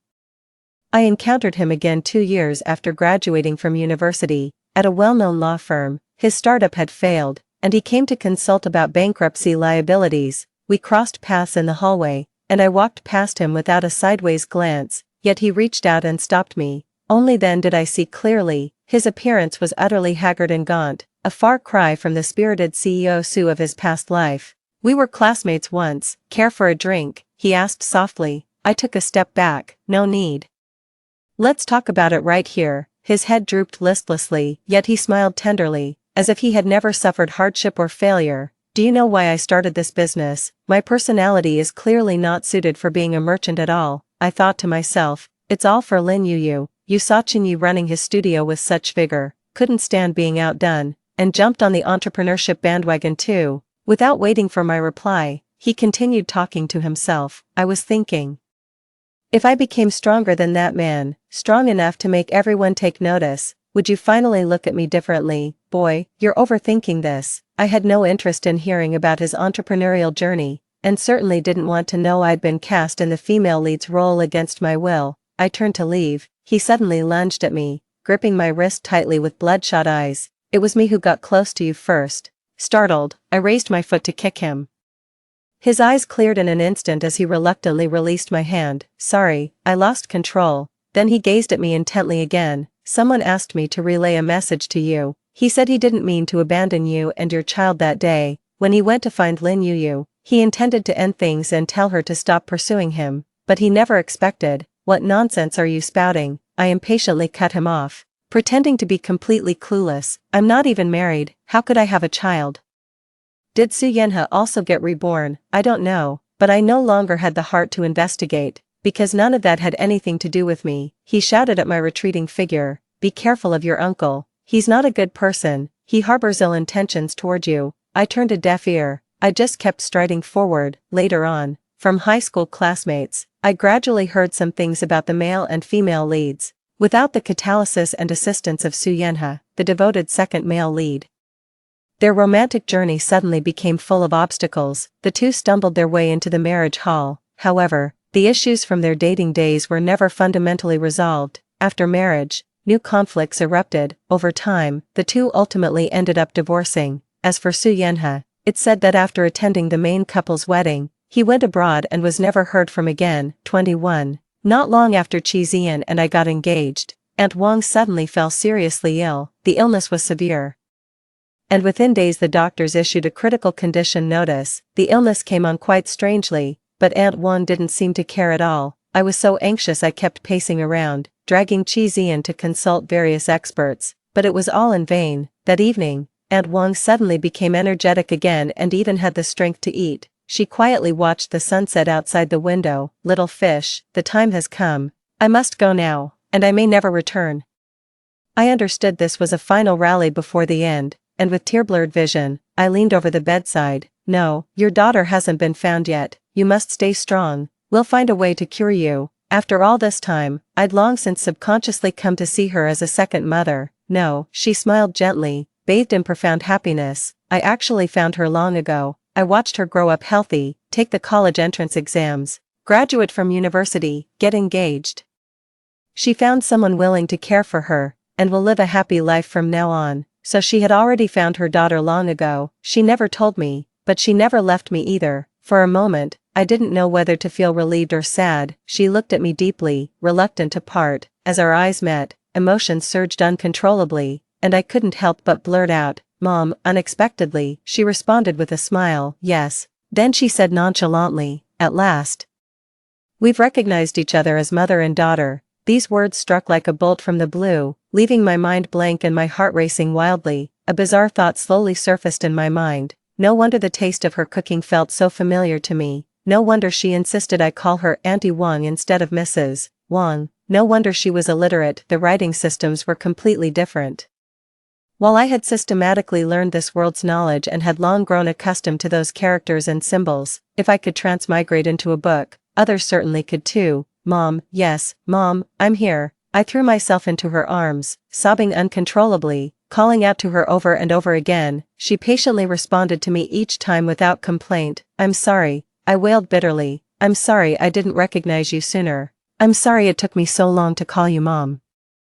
I'm sorry I didn't take good care of you either. But why is it that the moment I finally meet my mother, she has to leave me forever? Sweetheart, don't cry. It's not like we'll never see each other again, she said softly as she wiped away my tears. Take good care of yourself. Don't lose your temper. When Mom learns how to send dreams, I'll come visit you often. What do you mean? I sobbed uncontrollably.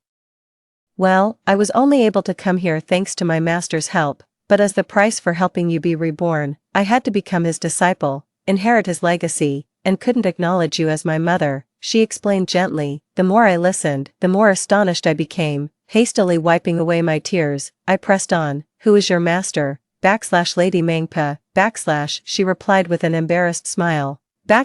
My master praised my cooking skills and wanted me to take over his job of brewing Mangpa soup, My mouth instantly gaped as wide as a goose egg. After a long while, I finally found my voice again and choked out. You're not lying to me just to make me happy, are you? When have I ever lied to you? I wiped my tears, sniffling and sobbing. Then Mom, you mustn't forget me. You have to come visit me often. She nodded with tears in her smile. Wait for me in the future, when I'll bring your son-in-law to see you at the Bridge of Helplessness. She burst into laughter and playfully tapped my nose with her translucent finger. We held each other tightly in an embrace. Before long, in a dazzling halo of light, her body gradually faded away, finally transforming into a streak of light. It flew out the window. Time began flowing again. and only then did I hear Chi Zian's anxious shouts outside the door. Xiaoyu, what happened? I heard you crying. He forcefully broke open the door, rushed in, didn't even glance at the empty bed, and strode over to pull me into his embrace. It's okay, don't be afraid, I'm here with you, you're not alone. Tears streamed freely as I buried my face hard into his chest. So, I wasn't all alone after all. While I'm here trying my best to redeem others, Mom is also working hard to save me on the other end. End of main text. Extra. 1. Chi Zian fell in love with Guyu at first sight. Unfortunately, at that time, he didn't know this was the person he was betrothed to since childhood. They first met at a rural homestay. At the time, he was looking for a parking spot when an old man suddenly ran over and lay down right in front of his car. He suddenly realized this was a setup for extortion. Already irritated from driving, now some fool was trying to scam him. Just as he hesitated between driving off or paying to avoid trouble, a strange girl rushed over. Guyu came to deliver justice. She and her roommates had just been extorted by this old man yesterday. Within moments, she was shouting at the old man, whose booming voice and practiced aggression showed he'd done this many times before. Amidst the shouting, she suddenly clutched her chest, crouched on the ground trembling all over, and extended a shaky little hand toward the old man, making as if to grab his pant leg. Help, I have a heart condition, don't you dare leave, this is all your fault, you're not getting away without paying me 8 to 10 million. The old man took one look and realized he'd encountered someone who'd stop at nothing. He bolted away with swift, vigorous strides. Chi Zian immediately wanted to carry her to the hospital. Unexpectedly, she scrambled to her feet in one go, dusting off her clothes as she did. Actually I'm not sick at all, just scaring that old man. List wasn't there at the time. Otherwise Guyu would have recognized that the person before her was none other than her elusive little uncle.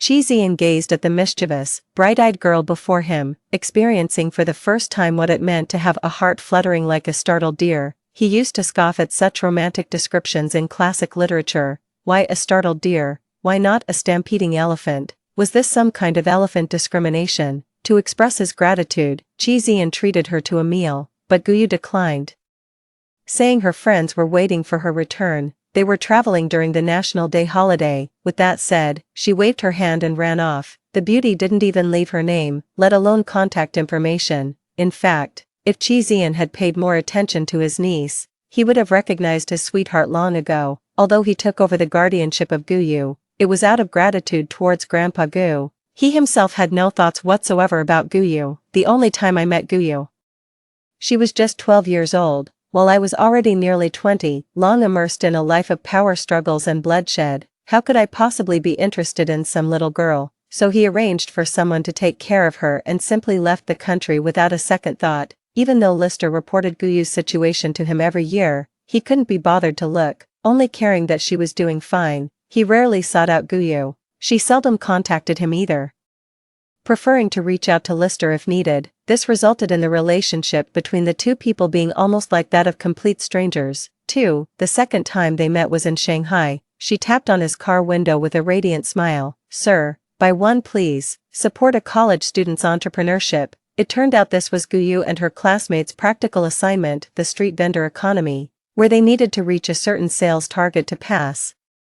Chi Ziyuan chose a car tassel because she said she had woven it herself. Then, like an awkward young boy, he excitedly hung this cheap, colorful tassel on his luxurious, expensive car. He stared at the swaying tassel as if gazing at his own restless heart. How beautiful, he thought, as he was admiring. It suddenly occurred to him that after all this time of unrequited love, he still didn't know who she was. But by the time he got off the car to look for her, she had already disappeared. He drove around the area several more times, but didn't see her again. She probably had already returned to school. He was frustrated for quite a while, but it was no use. However, he planned to attend to the important matters first and come back to search slowly later. This trip back to Shanghai was mainly to handle the Gu family inheritance matters. The little niece was already in college. It was time for him to return the inheritance to her. As for the arranged marriage, he never took it seriously. He wouldn't force himself to marry someone he didn't love for money, nor would he ruin a girl's entire life. Besides, he already had someone he liked now. 3. The heavens played a huge joke on him. When he stepped into the same doorway with Guyu, he was utterly shocked. with a tinge of regret creeping in. Guyu was also stunned speechless. The situation became extremely awkward. It was the old butler who came to smooth things over, at the dinner table. She kept calling him uncle repeatedly, each address feeling like a needle in his ear. Just 7 years apart, was he really that old? At this moment, he felt immensely grateful for the existence of their betrothal agreement, but before he could figure out how to bring it up, Guyu arrived with Su Yenha. Ah, she already has someone she likes. It seems I was too late. He couldn't stop regretting. Hating himself for not being attentive enough and letting the opportunity slip away, emotions swung wildly between extreme joy and sorrow. Falling from heaven into hell is nothing compared to this. In truth, he had the despicable thought of using the marriage contract and the inheritance to force Guyu to marry him, but would that still be Chi Zian if he did so? He disdained being the third party who steals love, nor did he want a relationship obtained through coercion. He's not that desperate for love, so he chose to let go, taking the marriage certificate and will, leaving only the inheritance agreement. After all, it was just a fleeting infatuation. With time, as he encountered new people and experiences, those feelings would surely fade, but he never expected that in the years to come, he would rarely meet someone who could make his heart flutter like that again. To prevent himself from developing inappropriate thoughts and committing irreversible actions, Chi Zian deliberately avoided contacting Guyu after leaving Shanghai. He appeared even more indifferent than before, showing no concern for her. The only constant was the birthday gifts and blessings he sent annually in his capacity as an elder. He quietly kept track of Guyu's activities, as if trying to make up for all the missing love from those years. That morning, List entered the CEO's office with unease. 5 minutes later, a roar of anger came from inside. The enraged person smashed everything in the office to pieces with loud crashes. List stood silently guarding outside the door, forbidding anyone from peeking. Chi Zian clutched the death certificate, collapsing to the ground in despair, his palms bleeding profusely from broken glass. Su Yenha, how dare he do this? I personally handed her over to him, and this is how he treated her. She was only 25 years old, yet she died with her unborn child. He hated Su Yenha for being fickle, and hated himself even more for not taking better care of her. During that period, the entire corporation was shrouded in gloom, with executives walking on eggshells, afraid to even breathe too loudly for fear of catching the boss's attention for any mistake. After handling Guyu's funeral, Chi Zian began settling accounts. Su Yenha was never cut out for business. Were it not for the Chi family backing him, he would have squandered the Gu family's inheritance long ago. It was all too easy for Chi Zian to deal with him. On the day the Su family went bankrupt, Su Yenha was brought before him like a stray dog by his subordinates. She's dead, and there's no need for you to live either. He fondly toyed with the tassel in his hand, his gaze icy. But death would be too merciful for you. I don't want you going down to find her just yet. For her and the child's 2 lives, I'll take one of your arms and one of your legs as tribute. Su Yenha shouted at him furiously. Give me Guyu's ashes back. You like her, don't you? A mere uncle like you actually fell in love with your own niece. Thankfully she died without knowing, otherwise she'd have been so disgusted she couldn't eat for 3 days. Ha ha ha ha. The loud laughter abruptly stopped. Su Yenha was dragged away. Soon, agonizing screams echoed from the basement. 5. Chi Zian never married in his lifetime. On his deathbed, he ordered his adopted son to bury his ashes together with Guyu's. After death, his soul wandered everywhere. More often than not, he would sit in front of Guyu's grave, rambling about his longing and regrets. One day, a rift suddenly appeared in the sky, as if someone had torn open a gash. A flash of white light emerged from within, sucking Chi Zian inside. When he opened his eyes, he saw a long-haired man dressed in ancient attire. He wondered, had he arrived at the underworld? A long-haired man points at a mirror and speaks to a tall woman beside him. Your daughter is right here. Remember, you must not reveal your true identity to her. The woman nods solemnly. Chi Zian glances curiously at the mirror, only to discover that the daughter they're discussing is none other than Guyu. The lady leaped into the mirror and transformed into a slightly aged woman. Before Chi Zian could figure out what was happening, the long-haired man had already spotted him. How did this one escape? Must quickly stuff it back before the heavenly down notices. Chi Zian immediately tried to flee, but the man effortlessly caught him and threw him into the mirror. Kid, get back here. When he opened his eyes again, Chi Zian was reborn. The young and handsome List was holding a phone, waiting respectfully nearby. clearly anticipating his awakening from the nap. "Boss." The young lady's homeroom teacher called to say she hit someone at school. Still in a dazed and confused state, he casually asked, "Hit who, Suyenha?" He sobered up instantly, wished he could tear his heart out and give it to him. Given another chance, Chi decided he'd rather die than let the person slip away again. His investigation revealed that the current Guyu was infatuated with Suyenha, making it difficult to separate them easily. He had been too neglectful of her before, failing to fulfill his familial responsibilities. And she probably didn't even have much affection left for him. He was plotting how to quietly get rid of Suyenha when unexpectedly, Guyu brought up transferring schools first. The opportunity has come. Excited yet anxious, he flew back to the country overnight. To his surprise, he found that Guyu didn't reject him, but her feelings were limited to respect and admiration. So he decided to stay by her side and wait for her to grow up. He could afford to wait for a year. Once she entered